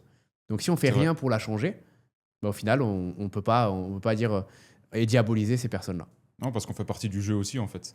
Et toi, aujourd'hui, au niveau du budget, justement, c'est quoi la différence, en fait, entre ton alimentation que tu avais avant et celle que tu as aujourd'hui? Vraiment, concrètement, j'invente, avant, tu payais peut-être 50 euros par semaine. Aujourd'hui, tu es à combien, par exemple? Alors, justement, là, c'est là où ça va un peu frustrer certaines personnes. C'est que je dépense beaucoup, beaucoup d'argent dans ma nourriture. 1 200 € par mois à peu près, pour deux. Donc, c'est ce Ok. que je dépense un SMIC dans ma nourriture. Et je sais que ça peut vraiment un peu énerver certaines personnes parce que les gens peuvent se dire, mais Adam, tu donnes tous ces conseils et au final, genre, c'est normal, tu as un peu d'argent, donc derrière, tu peux te permettre de te Mhm. faire plaisir. Comment je fais moi? Et donc, ça, c'est sans resto, du coup. C'est la nourriture que pour manger à ta maison, quoi. C'est la nourriture pour manger chez moi, sans Mhm. compter les restos. Mais en fait, j'ai envie de préciser aussi quelque chose. Lorsqu'on est entrepreneur ou qu'on est une personne qui gagne un peu plus d'argent, pour moi, c'est là où ton premier argent doit aller. Parce que c'est ce qui te rendra plus productif, c'est ce qui permettra de passer plus de temps avec tes enfants dans le futur, qui leur donnera une meilleure énergie aussi. En fait, c'est le changement de ta vie. Et pourquoi aujourd'hui c'est possible d'acheter un iPhone à 1 500 €, mais pas d'augmenter en Mhm. fait les dépenses qu'on a dans sa diète. Alors bien sûr, tout le monde ne doit pas mettre 1 200 € par mois et manger dans les meilleurs distributeurs comme je le fais moi. Euh, Moi, c'est simple. Si je fais pas ça, je me suis rendu compte que je suis tellement traumatisé maintenant par la maladie que j'ai pas envie de retourner là-dedans. Donc, je me dis, c'est les 1 200 € les mieux investis de ma vie. Mais on va dire que je pense que ça, pour une personne qui veut commencer à faire attention, elle va augmenter à peu près de 50% son budget dans la nourriture. Si vraiment on veut être réaliste, 50%, je pense que c'est pas déconnant. Donc, Mhm. si par exemple une personne aujourd'hui dépense 300 €, c'est possible que si vraiment elle veut commencer à manger bien, elle doive mettre 450 €. Mais j'ai envie de dire, elle n'est pas obligée d'aller directement là. Il y a des paliers en fait. Dans la vie, moi je ne suis pas passé de dépenser 200 € par mois dans Mhm. ma nourriture à dépenser 1 200. Non, je fais 200, 250, 300. Il faut changer la base. Il faut arrêter la base. La base, on peut l'arrêter sans même que ça nous coûte cher. Le Mhm. sucre raffiné, t'en bois plus, t'achètes plus de boisson, tu fais une économie. Tu vois, tu bois juste de l'eau déjà, t'économises. Donc, si on n'a pas aujourd'hui beaucoup de budget à investir, c'est pas grave. on peut largement faire la différence avec le peu qu'on a et petit à petit transitionner vers vraiment le top du top. Et aujourd'hui, toi, ta nourriture, ça se compose de quoi, du coup, au quotidien? Je te donne par exemple ce que j'ai mangé ce matin, tiens. Mhm. Donc ce matin, j'ai mangé du poulet. Poulet organique, élevé en plein air, etc. Meilleure qualité possible. Mélangé à du bouillon d'os, donc bone broth en anglais. Mhm. Excellent pour le collagène, pour les tendons justement, donc moi qui ai beaucoup de problèmes, exceptionnel. Donc j'en ai fait un peu une soupe. Derrière, j'ai aussi mis du citron, du sel de mer, très très important, du sea salt minéral. Donc, c'est-à-dire en fait, c'est des gros cristaux de sel. Et ça, c'est le meilleur sel et la meilleure qualité possible. C'est un des aliments pour moi miraculeux. C'est littéralement remplace ça par le café. Limite, je dis Mhm. une métaphore, mais c'est quasiment ça. C'est les meilleurs électrolytes qu'on peut retrouver dans sa nourriture. Et à l'inverse, c'est toujours ça de façon dans la vie. Bizarrement, le sucre peut être notre meilleur ami comme notre pire ennemi. Le sel peut être notre meilleur ami comme notre pire ennemi.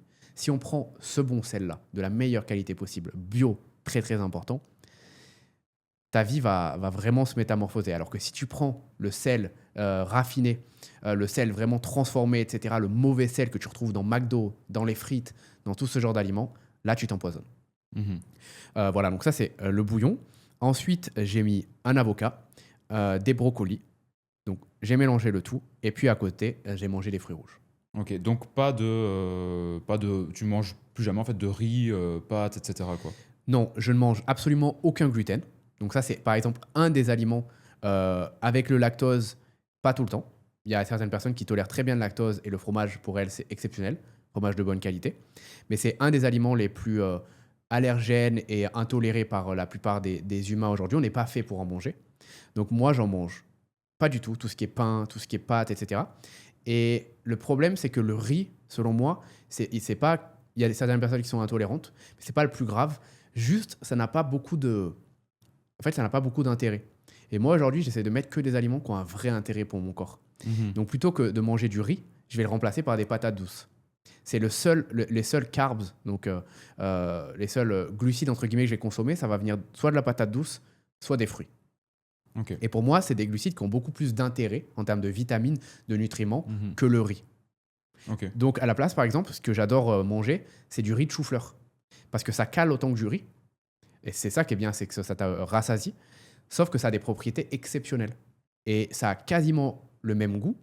Derrière, tu peux te faire des vrais plats travaillés. Et du coup, c'est exceptionnel.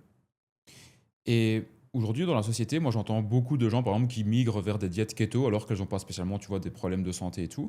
Et à côté de ça, j'entends parfois des gens, et c'est vrai que même avant, parfois, j'étais du même avis, je me disais, putain, mais tu vas plus manger genre de, tu vois, de féculents, mais pour le sport, c'est méga important, etc. Toi, c'est quoi ton avis justement là-dessus? Sur les féculents, C'est etc. ça, ouais. En fait, ça, c'est quelque chose qu'on nous a mis dans la tête. Mais la vérité, c'est que quand on regarde nos ancêtres, ils avaient des physiques incroyables. On n'a qu'à regarder même les Australopithèques, etc. Ou même les Grecs. On voit ces figures grecques, mais ils ne consommaient pas en fait tout ça. Eux, ce qu'ils consommaient, c'était vraiment les aliments non transformés en grande quantité et de la bonne manière. Et donc, la vérité, c'est qu'on n'a pas besoin de ça. Au moment où je pouvais encore m'entraîner et que je faisais cette diète sans féculents, j'ai jamais eu un physique aussi abusé de ma vie entière. Et pourtant, j'ai commencé ma vie littéralement avec la salle de sport. J'ai vraiment été beaucoup dans ce milieu-là. J'ai jamais eu un physique comme ça, alors que j'étais malade et que j'avais 26 ans et demi, 27 ans. Parce qu'en fait, je les ai enlevés. Récemment, j'ai un ami qui m'appelle et qui a commencé ma diète et qui me dit: mais Adam, je savais même pas que ce muscle chez moi, il existait. Ou cette veine-là, elle vient de pop. C'est un truc de fou. Et donc, il n'y en a pas forcément besoin, même si la patate douce, par exemple, ça peut être génial. C'est surtout de comment on se sent. Est-ce qu'avec, on réussit à avoir de l'énergie, sans, pardon, on réussit à avoir de Mhm. l'énergie, ou est-ce qu'on en a vraiment besoin?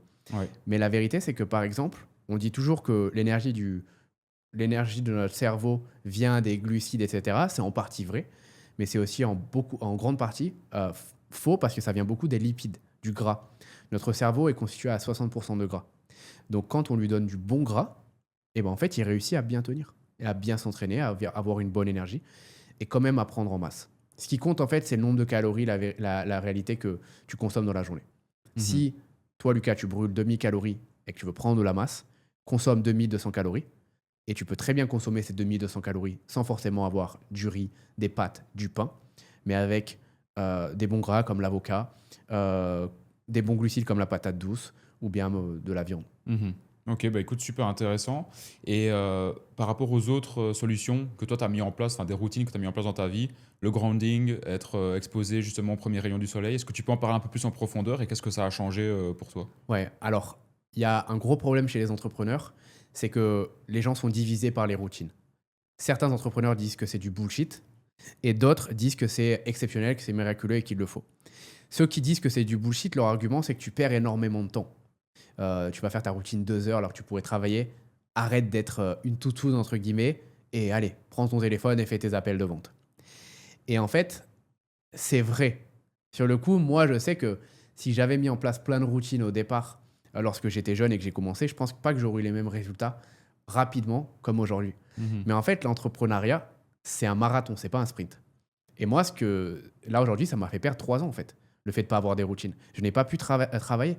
Je le dis souvent, mais j'aime bien être transparent. J'ai divisé mes revenus par 7 ou 8 depuis Mhm. 3 ans.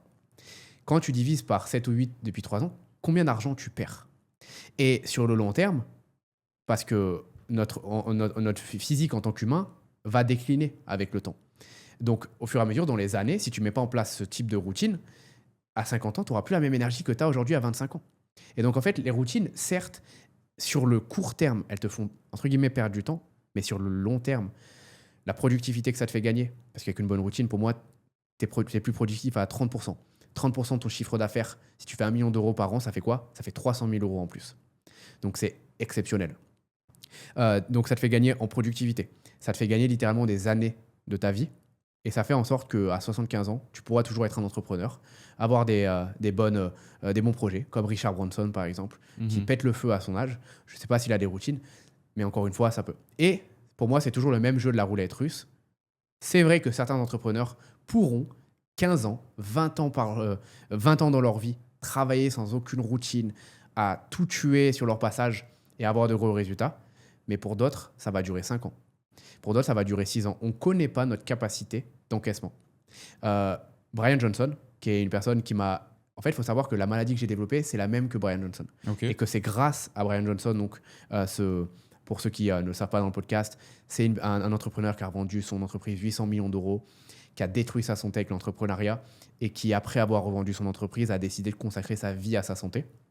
Aujourd'hui, il investit 2 millions d'euros par an du coup, dans le développement de sa santé, etc. Lui, en fait, pour lui, il le disait, ça, moi, ça a duré 30 ans où j'ai pu à fond travailler. Il a revendu sa boîte 800 millions. Mais à la fin, c'était un squelette. Il était mourant, limite. Et même pas qu'à cause de sa maladie, à cause du stress qu'il avait mis. Et aujourd'hui, c'est lui qui le dit. En tant qu'entrepreneur, parce qu'il est toujours entrepreneur, le fait de mettre en place des routines, ça change tout. Donc c'était une longue aparté, Mhm. mais c'est pour expliquer aux personnes que oui, selon moi, les routines, c'est important, peut-être pas pour aujourd'hui, mais pour demain. Donc, les habitudes que j'ai mis en place et qui changent tout selon moi. Concrètement, s'exposer aux rayons du soleil durant les 30 premières minutes. Si tu as une chose à faire dans ta vie, c'est celle-ci. Pourquoi? Parce que ça va faire 2 choses, entre autres, ça va en faire plein d'autres. Ça va réguler ton rythme circadien et ça va réguler ton rythme du cortisol. Le rythme circadien, c'est la capacité de ton corps à se réveiller le matin en même temps que les rayons du soleil et à se coucher le soir assez peu après, en tout cas, que les rayons du soleil soient partis, lorsque le soleil s'est couché. Et c'est le rythme que n'importe quel humain devrait avoir, parce qu'on n'est pas fait pour avoir ces types de lumière, encore une fois. Les phares qui nous éblouissent la nuit. Il faut bien comprendre que quand il y a une évolution chez un être vivant, ça prend des centaines de milliers d'années, voire des millions d'années. Mhm. Mais nous, on est toujours les mêmes que les personnes qui avaient au Moyen Âge. On a toujours le même organisme. Donc là, on est juste en train de dérégler un organisme qui n'a pas encore évolué. Peut-être que dans centaines de milliers d'années, les gens ils seront là en mode rythme circadien, je m'en fous, je vis la nuit. Parce Mhm. qu'on aura déréglé. Ouais. Mais là, pour le moment, c'est pas le Mhm. moment. Donc très très important. Et le rythme du cortisol, d'ailleurs, on parlait de burn-out tout à l'heure, s'exposer aux rayons du soleil le matin, c'est plus fort et plus puissant que certains antidépresseurs pour combattre le burn-out. Parce que ça règle ton rythme du cortisol. Cortisol, l'hormone de l'énergie. On a envie qu'elle soit le plus haut possible, bon cortisol, le matin, et qu'au fur et à mesure de la journée, elle diminue pour arriver le soir avec le minimum de cortisol possible. Et quand on s'expose, donc sa peau et ses yeux aussi, au soleil le matin, on fait grimper notre bon cortisol. C'est vraiment l'habitude numéro 1 qui apporte le plus de bon cortisol dans notre journée. Et donc, en le faisant le matin, c'est exceptionnel. Vitamine D aussi, très bonne. Et pourquoi le matin? Parce qu'après, les rayons du soleil sont trop nocifs pour la peau. Mhm. Et donc, il faut s'exposer. Nous, à Dubaï, par exemple, il fait extrêmement chaud en ce moment.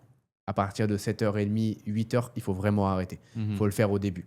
Et du coup, toi, au Panama, j'imagine que la routine était parfaite parce que là, tu as le soleil qui se lève tous les jours à la même heure, si je dis pas de bêtises, Ouais. et qui se couche à la même heure tous Ouais. les jours. Enfin, il n'y Ouais. a pas de saison comme Il on n'y a peut pas de avoir en saison. Europe. Ouais. Donc ça, j'imagine que ça facilite aussi Ouais. pour pouvoir le voir tous les matins, non? Au Panama, je me réveillais sans réveil pendant des années, même heure, tout le temps, 6h15 à peu près, et je m'endormais très tôt, 9h30, 10h, Incroyable. sans aucun souci, parce que justement, j'étais bien réglé Ah ouais. là-dessus. Ouais, Mhm. Ah, ça, c'est ouf, ça. ouais, Mhm. Ok, et ensuite, tu as eu donc, t'as le grounding aussi. ouais.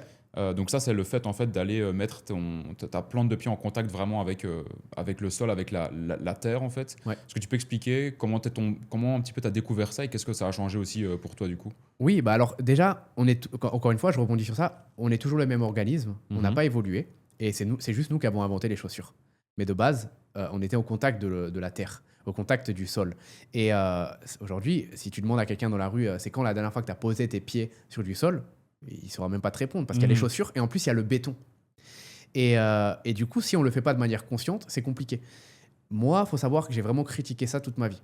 Parce que j'étais vraiment le genre d'entrepreneur terre à terre. Le burn-out, c'est bullshit. Tes trucs là de grounding, de baba cool, enlève-les-moi de mes yeux.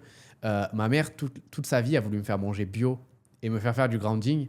Et en fait, vu qu'elle ne m'expliquait pas de la bonne manière, je voyais pas ça cool. Mhm. Je voyais vraiment ça comme quelque chose un peu de baba cool. Je ne l'ai pas écouté alors qu'en fait, elle avait totalement raison. Quand on met ses pieds au niveau de la terre, en fait, il y a un phénomène qui se crée énergétique. Donc, on va capter de l'énergie directement depuis le sol. Et pour les entrepreneurs terre à terre, il y a un test qui peut se faire. Je n'ai pas le nom de la machine exactement. Je suis désolé, je n'ai pas utilisé les termes scientifiques. Mais en fait, ces personnes-là mesurent l'énergie de la terre Mhm. et puis mesurent l'énergie que tu as sur tes pieds, de ton corps, pardon. Au moment où tu touches la terre, elle est drastiquement plus importante que quand tu touches pas la terre. Donc en fait, l'énergie de la terre te transmet directement de l'énergie à toi aussi. Les choses sont bien faites. Mhm. Et en plus donc d'améliorer ça, ça va aussi avoir des propriétés anti-inflammatoires grâce à ce procédé justement. Donc beaucoup de maladies aujourd'hui viennent de problèmes inflammatoires, énormément. Donc quand on enlève l'inflammation de notre vie, on soigne beaucoup de problèmes. Donc c'est pour ça que selon moi, c'est une excellente habitude à avoir.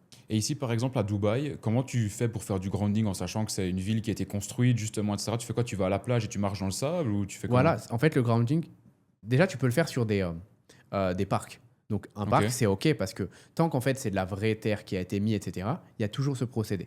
C'est très rare aujourd'hui, les parcelles de terre vraiment pures, Mhm. pas changées. Donc, les parcs sont OK. Il y en a quand même à Dubaï.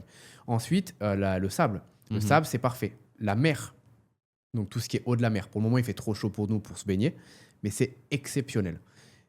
Le fait est qu'il faut simplement mettre ses pieds en fait sur une surface naturelle. Donc Mhm. peu importe les surfaces, ça comptera dans le grounding. Ok. Donc, tu as vécu au Panama pendant combien? 4 ans? 5 ans? 5 ans et demi. Pendant 5 ans et demi. Là, tu es de retour à Dubaï. Il y a 3 ans, c'était vu à Dubaï, justement, aussi Ouais. ici. Ah ouais. Euh, Avant de parler expatriation, parce que c'est le prochain sujet aussi, je voudrais faire une transition en te posant cette question-ci qui est, est-ce que tu ressens une différence d'énergie en toi, dans ton quotidien, en fonction de si tu te trouves au Panama ou si tu te trouves en France, si tu te trouves à Dubaï? Est-ce que ça t'affecte? Ouais, totalement. Euh, je pense que les gens n'ont pas le niveau de conscience encore assez développé pour se rendre compte que l'environnement dans lequel on vit et on est impacte notre énergie drastiquement. On est en pilote automatique, on se dit qu'on va aller à Dubaï parce qu'il y a tout le monde là-bas, il y a tous les entrepreneurs. Mais écoutez votre corps. Et ce qui me faut moi, ce qui est important par exemple pour moi, Lucas, sera peut-être pas la même chose pour Mhm, toi. bien sûr. On va pas avoir les mêmes énergies. Moi, je me forme aussi beaucoup du coup sur la spiritualité, rien que ça.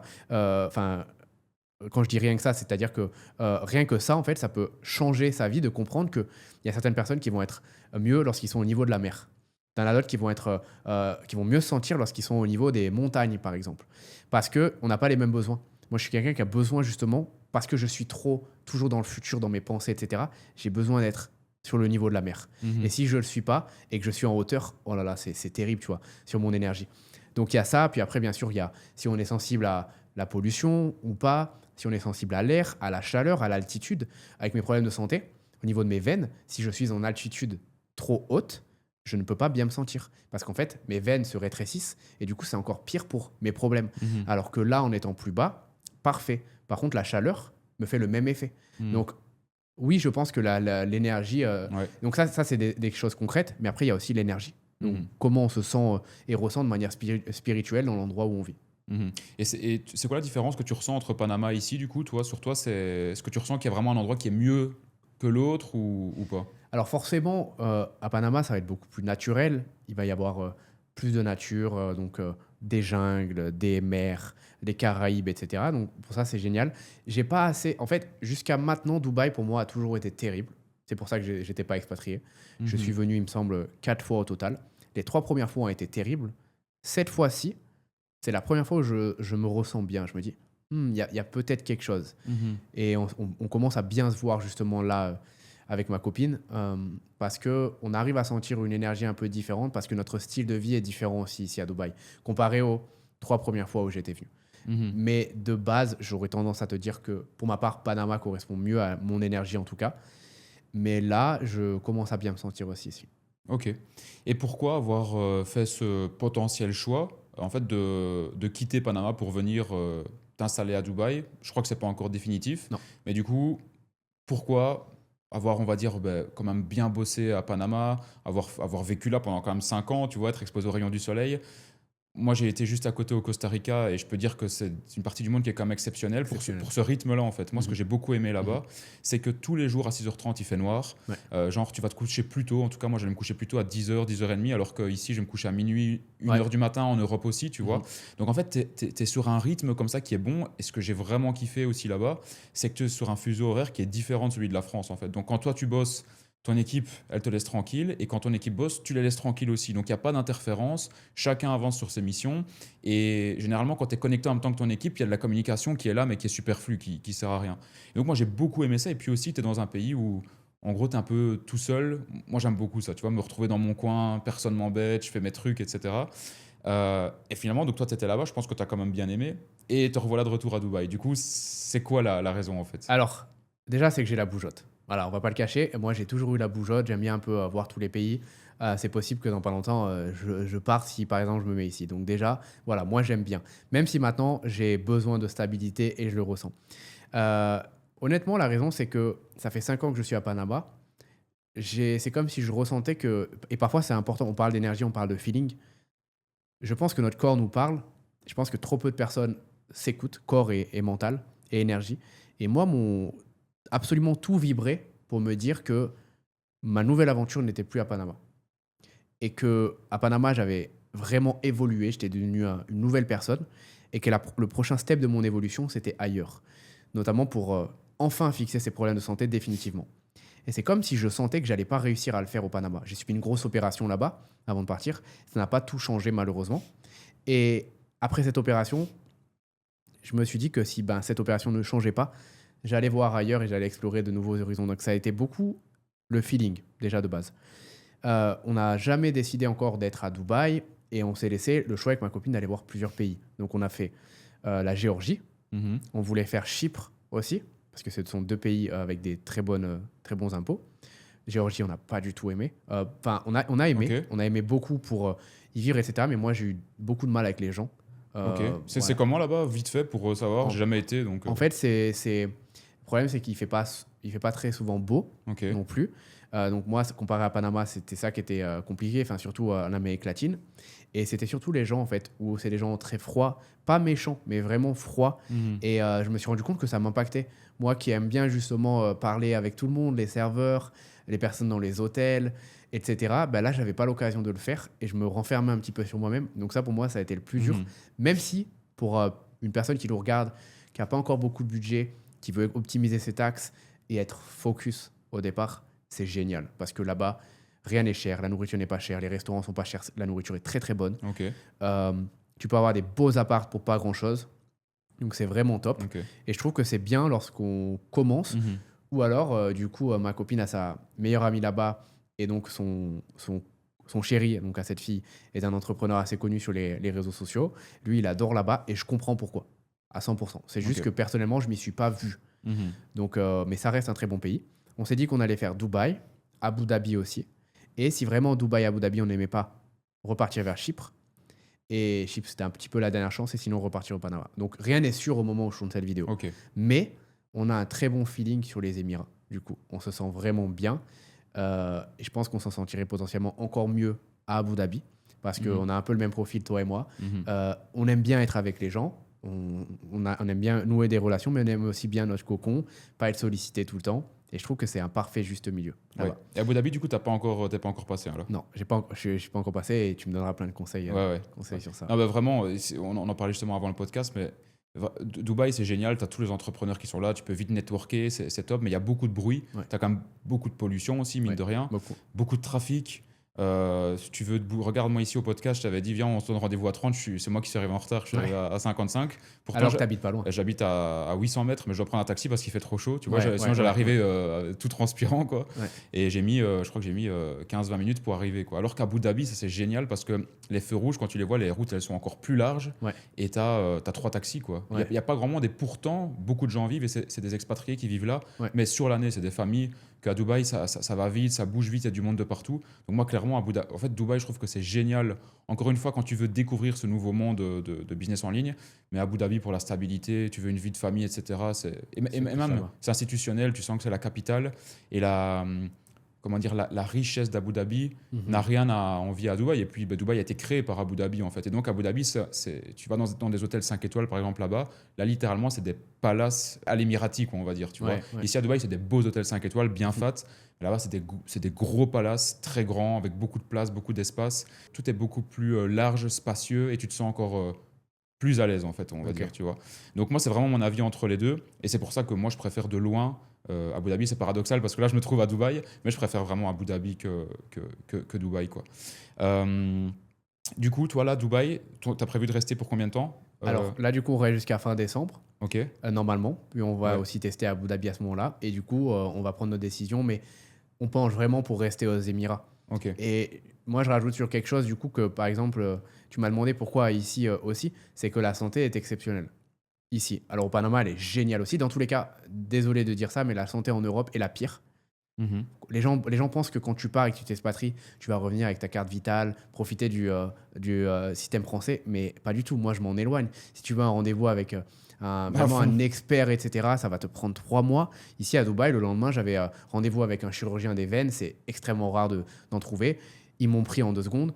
Au Panama, c'est pareil. Dans les autres pays, c'est pareil. Mais ici, la santé est encore meilleure qu'au Panama parce qu'il y a vraiment tous les médecins du monde, même les médecins américains qui sont des très très bons médecins, viennent s'expatrier ici. La personne qui m'aide, le chiropracteur, sur ma posture, parce que beaucoup de mes problèmes viennent de ma posture, c'est un médecin des États-Unis. Donc avant, j'étais obligé d'aller aux États-Unis pour pouvoir me faire voir par ces médecins-là. Aujourd'hui, à Dubaï, ils sont là en fait. Donc c'est génial. Pour tout ce qui est biohacking aussi, c'est exceptionnel. Il y a des communautés incroyables. Étant donné que mes business maintenant sont dans le biohacking, la santé, etc., je sens que je peux vraiment en fait, bien le mettre en avant ici. Donc il y a une bonne chose. Mhm.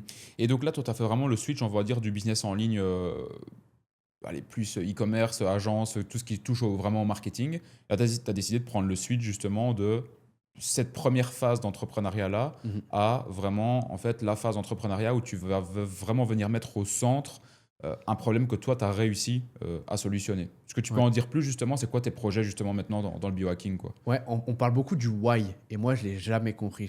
J'ai toujours dit pourquoi, mais je m'en fous complet. Enfin, pourquoi je vends des stimulateurs pour abdos, je fais des millions d'euros, je m'en fous, je vis ma meilleure vie, j'ai pas besoin de ça pour être Mhm. motivé. Et en fait, ce que j'avais pas compris, c'est que j'avais besoin de ça pour performer vraiment à mon niveau maximum, pour perdurer dans le temps et pour vibrer et être aligné en fait toute ma vie avec ce que je voulais faire. Et pourquoi aujourd'hui, donc c'est pour avant d'expliquer exactement ce dans quoi je me lance et on se lance parce que ma copine travaille beaucoup avec moi aussi dessus. Je veux expliquer pourquoi c'est venu. Au moment où je me suis fait opérer, donc ils m'ont posé un stent. Normalement, c'est beaucoup pour les artères du cœur. C'est un petit bout Mhm. métallique. Moi, ils m'ont posé un stent. Ils sont revenus par la cuisse, dans la veine. Et ça a servi justement à ouvrir ma veine et laisser passer un peu plus le sang.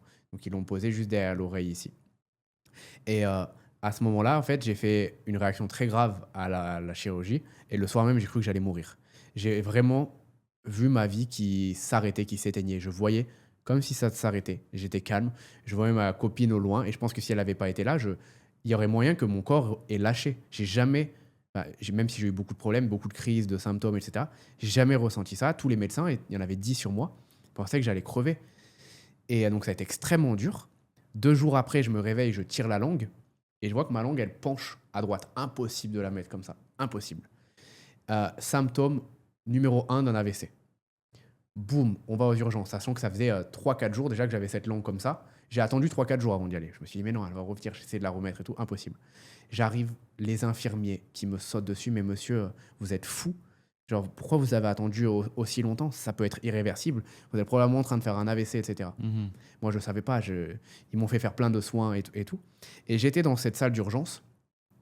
Et en fait, j'entendais à côté de moi des gens qui étaient bien pires que ce que je vivais moi. Leur cœur s'arrêtait. Et il y avait ces messages, donc en espagnol, alerte rouge, le cœur vient de s'arrêter. Et 50 médecins qui allaient là-bas et tout. Et je me suis promis que si je sortais de ça, en fait, de ces problèmes de santé, et que j'en sortais vivant et meilleur, j'allais remettre en fait à profit tout ce que j'avais appris et toutes ces choses vraiment difficiles qui m'étaient arrivées dans un projet, plus uniquement pour faire de l'argent, comme ça a été tout mon cas toute ma vie, mais pour vraiment aider les gens, aider les entrepreneurs qui vivaient la même chose que moi et pouvoir du coup avoir mon petit impact sur ce domaine qui nous touchera tous, la santé. Parce que toi, Lucas, je te le souhaite pas, mais tu pourras peut-être avoir des problèmes. Et si c'est pas toi, ce sera sûrement quelqu'un de ta famille. Et en fait, en développant certaines connaissances, tu peux aussi aider ta copine, Bien sûr. si tu Mhm. vieillis du coup très longtemps, est-ce que je te souhaite avec elle, ta famille, tes enfants. Mhm. Et donc voilà, c'est venu d'ici. Ok. Ce projet, du coup, honnêtement, moi, je vois les choses vraiment comme un écosystème. J'ai envie de partir d'un point qui est mon contenu, et éduquer un maximum de gens de manière gratuitement, sur YouTube, sur Instagram, etc. Donc, j'ai beaucoup, beaucoup d'idées de contenu qui arrivent, de podcasts potentiellement. Et en fait, suite à ça, j'ai envie de faire un éventail de projets qui auront leur impact dans la santé. Ça peut être dans la nutrition, ça peut être dans les compléments alimentaires, ça peut être dans plein de choses. Et en commençant petit, parce qu'il faut toujours commencer petit, la première branche que je lance, c'est vraiment pour aider les entrepreneurs qui, soit comme moi, ont déjà des gros problèmes de santé et veulent retrouver leur santé, soit qui ont leurs premiers signes de faiblesse au niveau du corps, au niveau de l'esprit. Le corps envoie des signaux et du coup, on les écoute, on met en place des choses et comme ça, on évite le pire.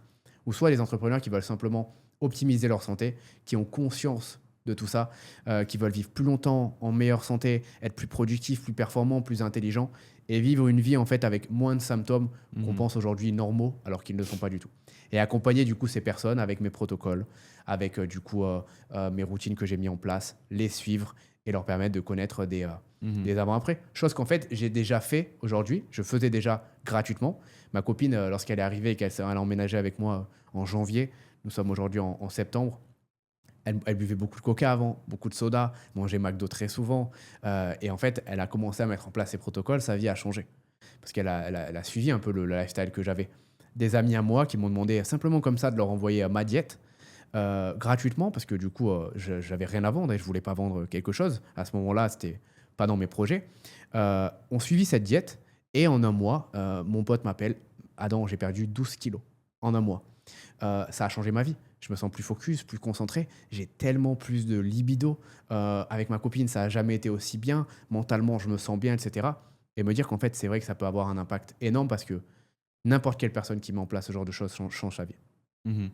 Et toi, aujourd'hui, c'est quoi, en fait, on va dire, ta véritable richesse intérieure? Parce que quand je t'écoute, bah, il y a eu tout ce passage, en fait, où le but, c'est de faire un maximum d'argent. Après, il y a eu la santé maintenant, qui a été une chose naturelle parce que tu as eu des problèmes de santé. Aujourd'hui, ta véritable richesse intérieure, c'est quoi? C'est de pouvoir, on va dire, euh, gérer, en tout cas, solutionner des problèmes de santé, ou c'est autre chose? C'est quoi, du coup, ta véritable richesse, on va dire? Ce que je peux apporter aux gens? Je dirais ta véritable richesse au quotidien, en fait. Aujourd'hui, est-ce que c'est vraiment l'argent que tu arrives à faire avec tes business? Est-ce que c'est le fait d'aider les gens, Ah, ou est-ce que ok. c'est quelque chose encore d'autre? La vérité, c'est qu'aujourd'hui, je suis 10 fois plus simple que ce que je l'ai jamais été. J'étais quelqu'un qui adorait les montres. J'aime toujours, hein. J'ai une belle montre au poignet, t'en as une belle aussi. Mais on Mhm. va dire que récemment, j'ai même dit, s'il fallait que je la revende demain, en fait, j'ai plus aucune attache. Je voulais des belles voitures. Aujourd'hui, je veux toujours des belles voitures. mais c'est comme si toutes ces choses futiles s'étaient passées en dernier point de ma vie. La seule chose que je veux aujourd'hui, et ma richesse, comment je me sens bien, c'est quand je me sens normal, que je passe une journée sans symptômes. Je suis là en mode yes, j'ai pu aller au parc, j'ai pu marcher un peu plus que d'habitude, profiter avec ma copine. Je lui ai pas donné une mauvaise énergie parce que j'avais des problèmes de santé. Et je me suis rendu compte qu'en fait, le plus important, c'était juste de se sentir bien au quotidien et de pouvoir en fait profiter avec ses proches, être avec des bonnes personnes, faire ce podcast qu'on est en train de faire, Mhm. s'entourer de bons amis, profiter des moments. Et tout le reste, c'est extrêmement important d'accomplir des choses, mais c'est secondaire. Et bien sûr que aider les gens, c'est quelque chose qui me fait extrêmement plaisir. Pour moi, là-bas, ça a toujours été déjà d'aider mes proches. C'est ça qui me fait le plus plaisir. Puis maintenant, du coup, même si je l'ai toujours fait avec les réseaux, d'aider aussi les gens, ça me donne beaucoup d'énergie. C'est un pilier encore plus riche pour moi que l'argent. Mais le numéro un, j'ai pas envie de me compliquer la vie et je pense qu'on se complique beaucoup trop la vie. C'est juste la vie, en fait. Mhm. C'est juste la vie comme on l'a toujours vécu, sans rester dans nos problèmes constants. Parce qu'il y a. Franchement, quand tu as des problèmes de santé, la vérité, c'est que ça devient ton seul problème. On le dit Mhm. souvent. Exactement. Aujourd'hui, on a beaucoup de problèmes d'argent, beaucoup de problèmes avec sa copine, sa famille, ou je sais pas, et on se prend la tête. Ouais. Mais en fait, quand as des problèmes de santé, tu te rends compte que tout le reste, Mhm. c'est insignifiant, c'est rien, tu peux le Ouais. résoudre. Et toi, avec, je veux dire, je pense qu'on est entrepreneur, on a tous ce caractère où parfois on va être super heureux. Enfin, on va quand même avoir une personnalité qui va être corrélée en fait aux résultats qu'on peut avoir dans le business, même si on essaie de rester le plus neutre possible. Mhm. Ça impacte et ça, c'est Mhm. indéniable. Mhm. Toi, j'imagine que ça t'a impacté d'autant plus avec les soucis burn-out, soucis de santé que tu as eu. Euh, c'est comment au quotidien, on va dire, avec ta copine? Désolé, je rentre un peu dans ton intimité. Si tu veux pas y répondre, je comprends tout à fait, mais tu n'es pas obligé de rentrer vraiment en profondeur. Mais comment tu arrives à gérer en fait une relation de couple avec justement des problèmes comme ça, tu vois, du brain fog, donc brouillard mental, ou des fois tu te souviens même plus de ton prénom, comme tu disais. Ça se passe comment du coup dans un couple? Comment tu arrives à passer au-dessus de ça en fait? La vérité, c'est que tu peux pas. En tant que personne, c'est impossible. Et c'est pas comment j'arrive à gérer, c'est comment elle arrive à gérer. Parce que si j'avais pas la bonne personne, si j'avais pas une. T'imagines, on est en couple avec ma copine depuis 1 an. Moi, j'étais malade avant de la rencontrer. Déjà bien avant. Mais au moment où je l'ai rencontrée, ma, ma santé faisait des vagues. Donc à ce moment-là, j'avais quand même une bonne santé. Elle est tombée amoureuse d'une personne. Adam, Mhm. voilà, sûr de lui, confiant, avec plein d'énergie, etc. Mais au fur et à mesure, cette santé s'est encore plus dégradée. Et surtout, quand tu vis constamment avec une personne, t'as pas que ses bons côtés. Là, moi, elle avait que mes bons côtés. Les 3-4 premiers jours où on s'est rencontrés, puis on s'est mis ensemble direct, après on a vécu beaucoup de distance. Mais c'est surtout comment elle fait. Et je pense que ça part beaucoup du coup de la personne avec qui tu es. Parce que la vérité, c'est que moi, je donne au mieux tous les jours pour ne pas lui faire ressentir. Mais quand tu es avec quelqu'un et Mhm. que tu es avec une personne qui est extrêmement heureuse et 2 secondes après, elle est extrêmement malheureuse, toi, tu le sens parce que c'est ta personne. Donc, tu es impacté. Donc, forcément, elle est impactée. Et si elle n'avait pas tenu autant, ça aurait cassé parce que moi, j'ai pas pu faire plus que ce que j'ai fait. Bien sûr, le but, c'est d'essayer d'arrêter de se plaindre. C'est de lui faire comprendre que tes problèmes, c'est pas les siens et qu'elle n'est pas responsable. Parce que moi, forcément, elle a commencé à se sentir responsable. Non, mais je peux rien faire pour toi, je me sens incompétente. Euh, Aussi qu'elle n'a pas à avoir peur. C'est con, mais il faut rassurer la personne. Ma copine a développé des anxiétés où 3 à 4 fois par nuit, elle se réveillait elle me touchait pour savoir si je Mhm. respirais encore. Parce elle m'a vu dans des opérations désastreuses, vraiment douloureuses. Et du coup, elle a développé ça. Et en fait, ton travail quand tu as des problèmes, c'est de rassurer tes proches et de leur dire que c'est pas leur problème, même si t'aimes plus que tout. Ils ont rien mérité. Ils sont avec toi, mais ils n'ont pas mérité d'avoir tes problèmes de santé sur leurs épaules. Mhm. Et après, il faut avoir la bonne personne. Et je pense que quand tu vis ça avec quelqu'un, tu vois, dans le mariage, on dit pour le meilleur et pour le pire. Nous, avec ma copine, du coup, c'est en mode ramenez-le nous le pire. Parce qu'en Mhm. vrai, ça fait 1 an qu'on est ensemble, on l'a déjà vécu. Il n'y a aucun Mhm. souci. On peut Ouais, pas c'est ça qui vivre forge pire, votre force aussi pour le futur, quoi. complètement. Ok. Ok, pour revenir sur Panama, justement, vie de couple, etc. Ouais. C'est pas facile, en fait, d'être en couple quand t'es entrepreneur parce que il faut trouver la bonne personne Ouais. qui te suit, qui comprend ce que tu fais. Et on en parlait avant le podcast. Quand t'es entrepreneur, la femme qui va venir à tes côtés, c'est pas du tout une vie déjà où tu vas rester dans la même ville toute ta vie. Enfin, surtout comme toi et moi, on est entrepreneur en ligne, donc Ouais. tu bouges énormément. Mhm. tu restes pas avec le même cercle d'amis toute ta vie, tu Mhm. changes constamment, il y a des gens qui partent, il y a des gens qui arrivent. Euh, Tu te lèves à des heures qui sont pas, comment dire, synchro tous les jours, ça peut varier, tes projets sont différents, l'argent que tu gagnes tous les mois sont différents. Comment tu vis toi ça au quotidien, on va dire, avec ta copine qui est venue, donc tu m'avais dit au Panama au début, ça se passe comment en fait, une vie de couple pour un entrepreneur? Ça m'intéresse d'avoir ton avis. Ouais, bah, de toute façon, je pense qu'on se comprend là-dessus. Parce que du coup, c'est une des choses les plus difficiles à gérer en tant qu'entrepreneur, je pense. Et même pour sa compagne ou son copain, si du coup on est une entrepreneuse. Et moi, enfin, je le gère. Encore une fois, je vais remettre la même chose tout à l'heure. Il faut trouver la bonne personne parce qu'en fait, Exact. il va y avoir tellement de difficultés. Et je pense qu'aujourd'hui, il faut juste trouver la bonne personne et faire un pacte. Les deux, il n'y a pas besoin de mariage ou quoi que ce soit pour commencer ce pacte. Peu importe ce qui arrive, on va trouver des solutions et on va rester ensemble. Et après, c'est des compromis de sa part, de la tienne. Et surtout si vous avez de gros caractères, nous en tout cas c'est le cas, bah forcément, des fois on va pas se comprendre, des fois ça va pleurer, ça va être triste, c'est normal. Mais si tu as la bonne personne et la personne qui t'abandonnera pas à la première difficulté, tu vas arriver à trouver un juste milieu. Mais c'est vrai que c'est vraiment dur pour elle à gérer parce que voilà, une femme a besoin de stabilité, Mhm. encore plus que nous les hommes.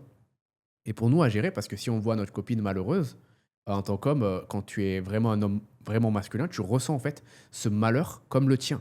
Tu te sens coupable en fait. Tu prends la responsabilité de ça. Et du coup, ben, comment on le gère? On essaie de trouver les meilleurs compromis.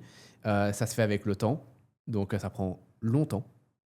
Surtout si la personne avant avait l'habitude d'un cadre de vie, donc vivre au même endroit, avec le même cercle, avec le même travail, etc. Et là, changer régulièrement, voilà. Et je pense que le couple doit être le noyau de tout. Je m'explique. Les amis, etc., c'est génial. Et on a besoin d'amis pour être heureux. J'ai été longtemps à cause de mes problèmes sans voir mes amis et j'étais vraiment malheureux. On en a besoin. Mais en soi, ta copine, c'est la personne la plus importante. Et du coup, il faut vraiment que ce cocon soit bien, soit solide. De sorte à ce qu'à chaque fois que tu le prends et que tu le mets dans un autre environnement, que ce soit une nouvelle routine, un nouveau. Là, on lance un projet, par exemple. Mhm. Donc, quand tu lances un projet, tu travailles beaucoup plus. C'est un nouvel environnement. Et ben, le couple soit toujours là, malgré les difficultés. Mhm.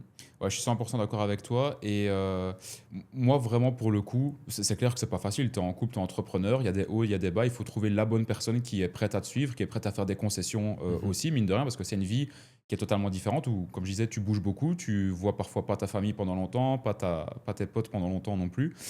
Mais par contre, moi, je trouve quand même que le jeu en vaut vraiment la chandelle dans le sens où je préfère, moi, une vie qui va être comme ça Mhm. qu'une vie qui va être comme ça pendant 40 ans. Parce que moi, c'était ce qu'on se disait avec ma copine plusieurs fois, quand on regarde en arrière, il y a 6 mois en arrière, putain, mais regarde tout le chemin qu'on a fait, regarde les différents pays qu'on a fait, on n'a pas fait différents pays juste pour le kiff, parce qu'on devait aller dans ces pays-là pour le travail, pour notre vie personnelle aussi, et regarde tous les portes qu'on a réussi à débloquer, tous les chemins qu'on a réussi à ouvrir, et ça c'est ouf en fait. Mais si tu vis au même endroit avec ta copine, ça peut être génial, et je critique pas ces gens-là, parce que c'est super, je connais des gens qui sont très épanouis dans leur couple en vivant au même endroit, mais quand tu es comme ça en mode nomade, les gens que tu rencontres, les portes que tu arrives à ouvrir en couple et ce que tu arrives à débloquer pour ton futur en tant que couple, c'est génial. Et ça, tu peux le faire que justement en ayant une vie comme ça de nomade. Donc, c'est pas facile, mais par contre, les bénéfices que tu obtiens grâce à la difficulté du départ, ils sont juste énormes, quoi. Et ça, je trouve que ça en vaut vraiment la chandelle, quoi.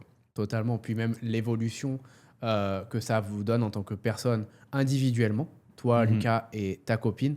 Et puis à deux, ce duo, en fait, il se forge vraiment, je pense, dans tout cela.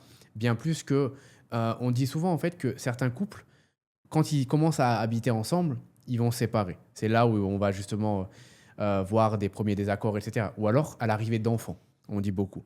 Mais la vérité, c'est que quand tu voyages souvent avec une personne et que tu changes de quotidien et que tu as des difficultés autant, c'est le lapsus révélateur le plus Mhm. rapide et le plus important. Tu sais si tu vas pouvoir rester longtemps avec cette personne ou non. Il te suffit vraiment de changer une fois de destination pour avoir les premières difficultés pour t'en rendre compte. Totalement, totalement d'accord. Et toi, aujourd'hui, ce serait quoi les clés que tu donnerais, même si on en a déjà un petit peu parlé, je veux dire, aux entrepreneurs qui nous regardent? Et moi, j'ai déjà reçu des questions comme ça, hein, même avec des potes entrepreneurs qui me Ouais. disent, ouais, je sais pas quoi faire, est-ce que je quitte ma copine ou pas, tu vois? J'en ai déjà vu, tu sais, des gens qui ont commencé avec leur copine, après ils évoluent tellement que c'est une question qui se pose, qui arrive en mode, est-ce que je continue en fait avec mon partenaire avec qui j'ai commencé quand j'avais 15 ans ou 16 ans, ou est-ce que je change? Et il y a des gens qui sont vraiment perdus là-dessus. Et c'est peut-être déjà des choses qui se sont arrivées à toi et à moi aussi dans notre passé. Ce serait quoi le ou les conseils que toi tu donnerais aux entrepreneurs masculins du coup qui nous regardent et qui sont dans le brouillard à ce niveau-là, en fait. Parce qu'ils ont une vie qui est totalement différente de 90% des gens, quoi. Bah, en fait, moi, je pense qu'ils ont déjà la réponse, au fond d'eux. Là, encore une fois, on parlait tout à l'heure de s'écouter. Voilà, tu veux déménager d'un pays et tu te sens bien là et tu sens qu'il faut que tu partes, pars. Je pense que la plupart du temps, on a déjà la réponse. Moi, même malgré les difficultés de changement de pays et de vie, style de vie, etc., euh, j'ai jamais douté de ma relation avec ma copine. Je pense que le moment où tu commences vraiment, pas à douter une fois, parce que le doute est humain, mais en fait à avoir cette petite réponse, ce petit pic que tu as juste ici, qui te dit que non, vous vous éloignez trop, en fait, vous voulez plus les mêmes choses. Et ben là, à ce moment-là, tu as la réponse. Et le truc, c'est que euh, on rigolait avec. Hier, j'étais avec un couple d'amis entrepreneurs. Il y avait ma copine et moi. Et on rigolait parce que, du coup, c'est un entrepreneur assez connu sur les réseaux. Et il m'explique qu'en gros, il avait une liste pour sa future copine. Des choses qu'il voulait et des choses qu'il voulait pas. Mhm. Et en fait, j'ai rigolé parce que moi, c'était exactement la même chose. Et Ah quand ouais, ok. le premier date que j'ai fait avec ma copine, et hop, je suis à mon papier et je vois toute ma liste. Et j'ai dit, alors, on va commencer directement dans le vif du sujet. Parce que moi, je veux pas perdre mon temps. Et donc, j'ai posé en fait toutes mes questions qui sont très importantes. Ce sont des questions de vie. C'est comment tu vois ta vie? Est-ce que tu veux des enfants ou pas? Euh, Moi, ça, pour moi, par exemple, c'est compliqué si vraiment tu es comme ça. Je respecte, mais c'est juste que j'aimerais pas ça chez ma copine, etc. Toi aussi, donne-moi les points que tu veux voir, parce que c'est pas à sens unique, hein. Mhm. J'accepte la Mhm. sentence. Mais en tout cas, je sais que quand je démarre avec du coup cette personne, eh ben, elle correspond exactement au style de vie que je veux. Mhm. Pourquoi? Parce que je sais vers quelle vie je veux me tourner. Et ma vie, la vérité, c'est qu'aujourd'hui, même si j'ai 28 ans, elle va pas changer. Ça va être la même. Bien sûr, des fois, j'aurai besoin de plus de stabilité, mais je vais toujours vouloir créer des projets. Je veux toujours une famille, une belle famille. Mhm. Et en fait, j'ai posé sur le papier la vie que je voulais. Donc, ces entrepreneurs doivent poser sur le papier la vie qu'ils veulent. Et si leur compagnon ou compagne actuelle ne correspond pas avec cette vie et ne veut pas, ça sert à rien de forcer cette personne. Et la meilleure des choses, c'est tout simplement de se séparer, de se remercier pour toute la croissance qu'on a pu avoir et l'évolution ensemble. Mhm. Mais si on n'est pas aligné, je pense, sur le style de vie, s'il y a des difficultés, c'est OK. Mais s'il n'y a pas d'alignement, là, c'est compliqué. 100% d'accord avec toi et je vois beaucoup d'entrepreneurs et pas que pour leur projet mais qui sont ambitieux, qui veulent faire des choses ou même qui veulent déménager ou aller dans d'autres endroits et qui peuvent pas parce que justement ils ont Mhm. leur copine qui les tire on va dire dans le sens inverse de leur ambition et pour moi et il y a peut-être beaucoup de gens qui vont pas être d'accord avec moi mais quand tu es entrepreneur tu dois avoir une femme qui va absolument dans le même sens que toi si ça va pas dans le même sens que toi tôt ou tard, la relation va se terminer. Et ça peut peut-être même très mal se terminer, en fait. Et pour moi, tu dois avoir une femme à côté de toi qui t'appuie, qui est avec toi au quotidien et qui te suit, qui fera des concessions. Toi aussi, t'en feras. Mais il faut que ça aille dans le même sens, quoi. Parce que si t'en as un qui veut aller par là, mais que l'autre, il va par là parce que sa carrière fait qu'elle doit aller par là, les deux chemins vont tellement s'éloigner que tu vas vivre avec de la frustration, de la colère. Tu vas te poser plein de questions et en fait, tu vas pas être aligné avec toi et ça va être horrible de vivre ça au quotidien dans ton business, quoi. Totalement. Et c'est pour ça que c'est important de le faire au départ, avant de se mettre en couple, de voir la vision de la personne qu'on a en face de nous. Et aussi d'en prendre conscience quand on est déjà en couple, on ne peut pas imposer nos rêves non plus à quelqu'un. Je suis d'accord avec toi, mais c'est égoïste de se dire non, mais elle veut pas me suivre ou quoi que ce soit. Si profondément elle ressent que ses objectifs de vie, c'est pas cela, dans ce cas-là, on peut pas lui imposer. Par contre, je Mhm. suis d'accord sur le fait qu'un entrepreneur, pourquoi un entrepreneur, c'est qu'on a du mal à être OK avec des choix qu'on nous impose.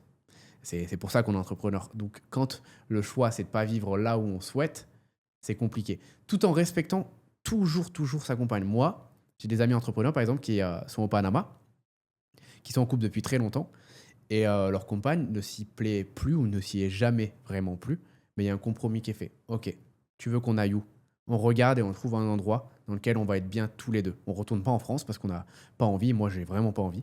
Par contre, je comprends, t'es ma femme, t'es aussi la personne la plus importante, donc où est-ce qu'on va? Mhm.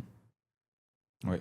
Et toi, au niveau justement de l'expatriation, pour revenir là-dessus, ça a été quoi, on va dire, les plus gros apprentissages que tu as eu? Parce que toi, tu as fait directement, on va dire, France, Panama, hein, si je dis pas de bêtises. Ouais, j'avais fait Bali avant, mais c'était quelques mois, Ok. 4 mois. Et après, Ça j'étais a allé au été quoi Panama. les plus gros apprentissages que tu as eu au niveau en fait vraiment de ton environnement, de l'endroit où tu vis? Parce que bah, la France aujourd'hui, voilà, je pense qu'on est d'accord, c'est chaud vraiment enfin, c'est difficile de se développer en tant qu'entrepreneur. Ouais, du coup, ça a été quoi vraiment la grosse différence ou les apprentissages que tu as eu lors de ta première expatriation, quoi? Franchement, ça a été, déjà lors de mon premier voyage, long voyage du coup à Bali, 3-4 mois, en fait, je me suis rendu compte que j'avais perdu beaucoup de temps dans ma vie. Moi, j'avais jamais vraiment voyagé, j'étais jamais parti et pourtant j'avais toujours voulu. Depuis le début, j'ai visualisé le fait de vivre ailleurs, même quand j'étais jeune. Pourtant, j'adore la France. La France est un pays exceptionnel, mais en fait, pour moi, c'est comme si, en restant en France 10 ans, tu évoluais, 10 ans, mais en partant, tu prenais 20-25 ans d'expérience. Parce que quand tu es livré à toi-même dans un autre pays, que tu découvres une nouvelle Mhm. culture, que tu développes en fait des skills, des compétences, sociales, de connaissance de toi aussi, complètement différentes. Et moi, du coup, ça a vraiment été cette évolution bien plus rapide. C'est pas On parle beaucoup des impôts, de la fiscalité et forcément, niveau compte en banque, c'est bien mieux ailleurs. Mais si en plus de ça, tu ajoutes ton développement en tant qu'humain et donc en tant qu'entrepreneur, c'est c'est décuplé. Et moi, ça a été ça. Ça a été de me dire que en fait, on m'a toujours dit que la France, c'était le pays exceptionnel du monde. Et c'est vrai on a une vraie quand même bonne réputation. Quand tu dis à des personnes en Amérique latine que tu es français, ah, Mhm. Paris, Mhm. etc., c'est incroyable. Mais aujourd'hui, il y a énormément de problèmes, de défauts. Moi, on m'a toujours dit: «Mais va pas au Panama, c'est pas sécurisé», et cetera. Je suis désolé, j'ai porté des montres de luxe là-bas. J'ai un ami qui a des montres, bien plus chères que les miennes, belle voiture, il s'est jamais fait rayer sa voiture. Au Panama, jamais fait voler une montre. Il y a jamais eu ce problème. Par contre, en France, c'est des cambriolages tout le temps, tu peux pas mettre ta montre. J'ai un ami qui habite au Panama et qui est parti avec sa copine revoir sa famille en France. Sa copine s'est fait frapper. Genre, ils Mhm. se sont fait agresser, mais gravement. Et en fait, c'est là que tu te dis: «Mais en fait, j'ai de la chance de pas être là où vraiment ça va péter», parce que ça pète de plus en plus. Donc c'est pas tout beau, tout rose. C'est vrai que quand tu es dans le sud de la France, en plein été, c'est exceptionnel, mais tu te rends vite compte, en fait, que c'est comme si on vivait un petit peu dans une utopie. Comme quoi notre pays, c'est le meilleur, alors que, bah, ce qui se fait ailleurs, c'est pas forcément plus, sous-développé. C'est pas forcément plus dangereux. C'est pas forcément moins bien. La nourriture est pas forcément Mhm. dégoûtante comme on nous l'a fait. Et ça a été ça ma réalisation, je pense. Ok, super intéressant. Et pour terminer, je pense qu'on va terminer là-dessus, ça fait déjà ouais, 1h44 qu'on est occupé. Au niveau de Panama, pour ceux qui seraient intéressés, justement, moi j'ai jamais été par exemple. C'est comment en fait là-bas? Toi, tu étais à Panama City, donc c'est la capitale, hein, c'est ça? Oui. Euh, Si tu peux un petit peu expliquer, voilà, c'est comment la vie là-bas au quotidien? Est-ce que c'est des gros gratte-ciel, des gros buildings, grosse ville aussi, grosse pollution? C'est comment? Bah, c'est un mini Dubaï, c'est-à-dire qu'il y a, oui, il y a des gros buildings, oui, il y a une belle skyline, mais elle est moins récente déjà. C'est beaucoup moins récent que Dubaï. Et par contre, il y a beaucoup plus de verdure. C'est un Mhm. peu comme une grande ville dans laquelle tu n'as pas l'impression d'être dans une grande ville, en fait. Pour moi, c'est le juste milieu parfait. Le trafic n'est pas non plus exceptionnel. Des fois, Ok. c'est vraiment embêtant. Donc, il faut sortir aux bonnes heures. Mais c'est une ville globalement très agréable à vivre, moins chère que Dubaï, avec des très bons restaurants. Un peu plus compliqué pour la nourriture, par exemple. Manger vraiment aux diètes, on en parlait donc, tout à l'heure, c'est encore un peu plus compliqué. J'adore les pays qu'il y a aux alentours. Donc, pour faire des visites, c'est vraiment Mhm. génial. En plus, il y a une compagnie qui s'appelle Copa Airlines, où les billets sont pas chers. Tu peux Mhm. voyager rapidement, facilement. Donc, c'est bien. En fait, pour moi, c'est vraiment un bon endroit pour se développer en tant qu'entrepreneur. Quand on n'a pas tant besoin que ça du réseau et qu'on a plus besoin de se concentrer sur soi. Les personnes qui sont là-bas aussi, les entrepreneurs, sont sincères, honnêtes. J'ai eu des très très bonnes relations, j'ai des très bons amis aujourd'hui, les vrais amis qui seront toujours là pour toi. Ici, je sens que c'est un peu plus compliqué pour vraiment nouer ce type d'amitié. Et en fait, Panama, c'est génial pour avoir une bonne routine. C'est génial pour, voilà, tu peux avoir une femme de ménage pour pas très cher, avec qui tu vas. Moi, je m'entendais, c'était comme une deuxième maman. Je m'entendais extrêmement bien avec elle, qui te fait tous tes repas. donc qui fait ton ménage aussi. Et donc, en tant qu'entrepreneur, tu peux faire ce que tu fais le mieux, travailler. En fonction des quartiers, il n'y a pas beaucoup d'endroits pour marcher. Donc, ça, c'est quelque Mhm. chose qui m'a manqué sur la fin. Mais voilà, ce qui est bien, c'est que tu prends ta voiture à 1h30, tu as un endroit qui est vraiment bien pour se Ouais. baigner, qui est génial. Tu pars du Costa Rica, tu peux limite y aller en voiture. Mhm. Ou tu peux aller à Bocas del Toro, qui est juste à côté du Panama. C'est des petites îles paradisiaques Mhm. exceptionnellement beaux. Donc, c'est un petit peu, voilà, ça dépayse pas trop non plus, parce que ça reste une grande ville. Mais c'est un climat qui est agréable. Moi, j'adore, faut aimer la chaleur. Il fait chaud comment là, plus ou moins pour que les gens Il fait à peu près 28-30 degrés toute toute l'année. l'année, ouais. Et pendant la saison des pluies, par contre, il fait assez humide. Mhm. Mais Dubaï est bien plus humide que Panama. Et ça, d'ailleurs, c'était une réalisation parce Surtout que que la saison des pluies là-bas, on dit saison des pluies, mais c'est pas comme s'il pleuvait pendant 12 heures d'affilée, non, quoi. il pleut pas tout le temps. Il pleut en vrai, la vérité, c'est qu'il pleut une fois dans la journée. Puis tu peux quand même sortir. Par contre, il fait assez gris. Mhm. Donc ça, c'est un peu usant pour le moral. Moi, en fait, la réalisation que j'ai eue dans tous les cas, c'est que peu importe où tu vas habiter, sauf par exemple Chypre, c'était un endroit qui nous intéressait pour ça, tu vas devoir bouger, tu vas devoir avoir globalement 2 endroits où tu résides. C'est ce que tu fais toi, hein, beaucoup, Mhm. avec du coup Marbella Mhm. Ouais. et Dubaï, Dubaï, Abu Dhabi. Et je pense que Panama, c'est pareil. Tu peux largement y rester 7-8 mois dans l'année, mais au bout d'un moment, c'est un peu usant quand il fait gris. Donc, tu as envie de partir. Dans ce Ouais. cas-là, tu peux aller au Mexique, tu peux aller en Colombie, tu peux aller en République dominicaine. Mhm. Aux États-Unis aussi, beaucoup. Moi, j'allais beaucoup, beaucoup à Miami, que j'adore. Exceptionnel. Si demain, je devrais repartir à Panama, je pense que je ferai une grosse partie à Panama et une grosse partie à Miami aussi. Ok. Parce que j'adore. Et au niveau de la location, là-bas, par exemple, pour louer un bel appartement, t'es à combien par mois, plus ou moins, à Panama? Alors, moi, c'est simple, je pense que j'avais un des plus beaux appartements de Panama que tu peux avoir. Maintenant, il y en a des encore plus beaux, plus grands, plus chers. Ils sont en train de construire. Mais j'avais vraiment le top de ce qui se faisait en termes d'appart. Je payais 2 800 dollars Ok. par mois. C'était quoi? C'était un 2 bedroom, 3 bedroom? C'était un 2 chambres, normalement 3 chambres, Ok. mais la chambre avait été enlevée. Et du coup, il y avait une terrasse immense, un balcon vraiment extraordinaire avec une vue incroyable. Et ça faisait à peu près 170 mètres carrés, je pense, Ah 160 ouais, mètres ok. carrés. Ouais, comparé à Dubaï, Voilà, t'es comparé bien, à ouais. Dubaï, je sais que si je voudrais la même chose ici, ça serait au moins 10 000 euros, je Ouais, à pense. fond. Au moins. Minimum, ouais. Donc c'est sûr que les loyers sont moins chers. Par exemple, mon associé qui a vraiment des goûts où pour lui, c'est très simple. En fait, il est très simple. Il peut avoir le même appart pendant très longtemps, ça ne le dérange pas, même si il fait énormément d'argent. Bah, lui, son appart, il le paye 1 200 dollars. C'est un appart très bien, c'est au Waldorf. Mhm. Donc c'est une tour, c'est un hôtel en fait. Ils en ont fait aussi une résidence. Donc tu loges à l'année au Waldorf Astoria. Tu peux avoir une femme de ménage que tu payes 30 dollars qui vient de l'hôtel directement. Et c'est vraiment génial. Tu as une belle vue. 1 200 dollars par mois. En euros, ça fait aujourd'hui peut-être 1 000 euros, 950 euros. Ouais. Donc c'est très intéressant justement de ce côté-là. Mhm. Là, je viens d'arriver à Dubaï et je me rends compte que oui, c'est beaucoup plus cher. Ici, tu fais un resto, c'est même pas le meilleur. Hier, on en a eu pour 400 dollars un couple d'amis. Tu invites, à ce moment-là, imaginons, bah, voilà, tu payes 400 dollars. Vraiment, au Panama, le meilleur restaurant, tu en auras pour 50 dollars par personne Mhm. maximum. Donc, tu seras plus à 200 dollars. Ok. Les restaurants sont moins chers. Tu manges quand même très bien. Les appartements sont moins chers. Le coût de la vie est moins cher. Et la qualité de l'air là-bas, comment tu l'as ressenti? Bien meilleur qu'ici. Sur ça, y a rien à envier à Dubaï, c'est sûr et certain. Bien moins pollué. Et c'est Ici, climat tropical aussi là-bas, Panama? ouais, Ouais, ok. Mhm. t'es sur la mer Ah bah, directement. ouais, donc je veux dire, pardon, je me suis trompé de terme, mais c'est aussi microclimat, je veux dire, l'air se renouvelle quand même assez régulièrement, Ouais, ouais, j'imagine. ouais. Ok, ouais. Non, franchement, il y a pas de problème de pollution. J'ai pas rencontré ce problème du tout là-bas, quoi. Ok.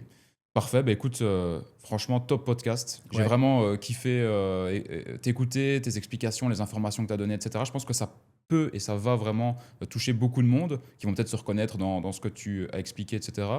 Pour terminer en beauté, un dernier mot, dernière phrase de fin. Je te laisse terminer sur ce que tu veux. Ouais, bah, je dirais, les amis, faites attention à votre santé. C'est votre meilleur investissement. Beaucoup d'entrepreneurs te suivent. On voit toutes les choses par investissement, par intérêt. Si je fais ça, combien je peux gagner, etc. Il n'y a pas un investissement dans lequel vous allez mettre votre argent, votre temps, votre énergie qui a un retour plus élevé que celui-ci. On parle de la bourse et si tu es bon, déjà si tu as 15% par an, tu es exceptionnel. Là, on ne parle pas d'un 15% par an. On parle de quelque chose qui va changer votre vie, impacter votre productivité, vos résultats, votre énergie, ce que vous avez avec vos proches, donc la qualité de votre vie, la qualité en fait de comment vous vous ressentez au quotidien. Et donc, foncez, mettez en place des routines, une diète. Simplement, commencez à en avoir conscience et arrêtez d'être en pilote automatique. Oui, on nous fait manger de la merde. Oui, on a des styles de vie de merde constamment sur les réseaux, dopamine, lumière, etc.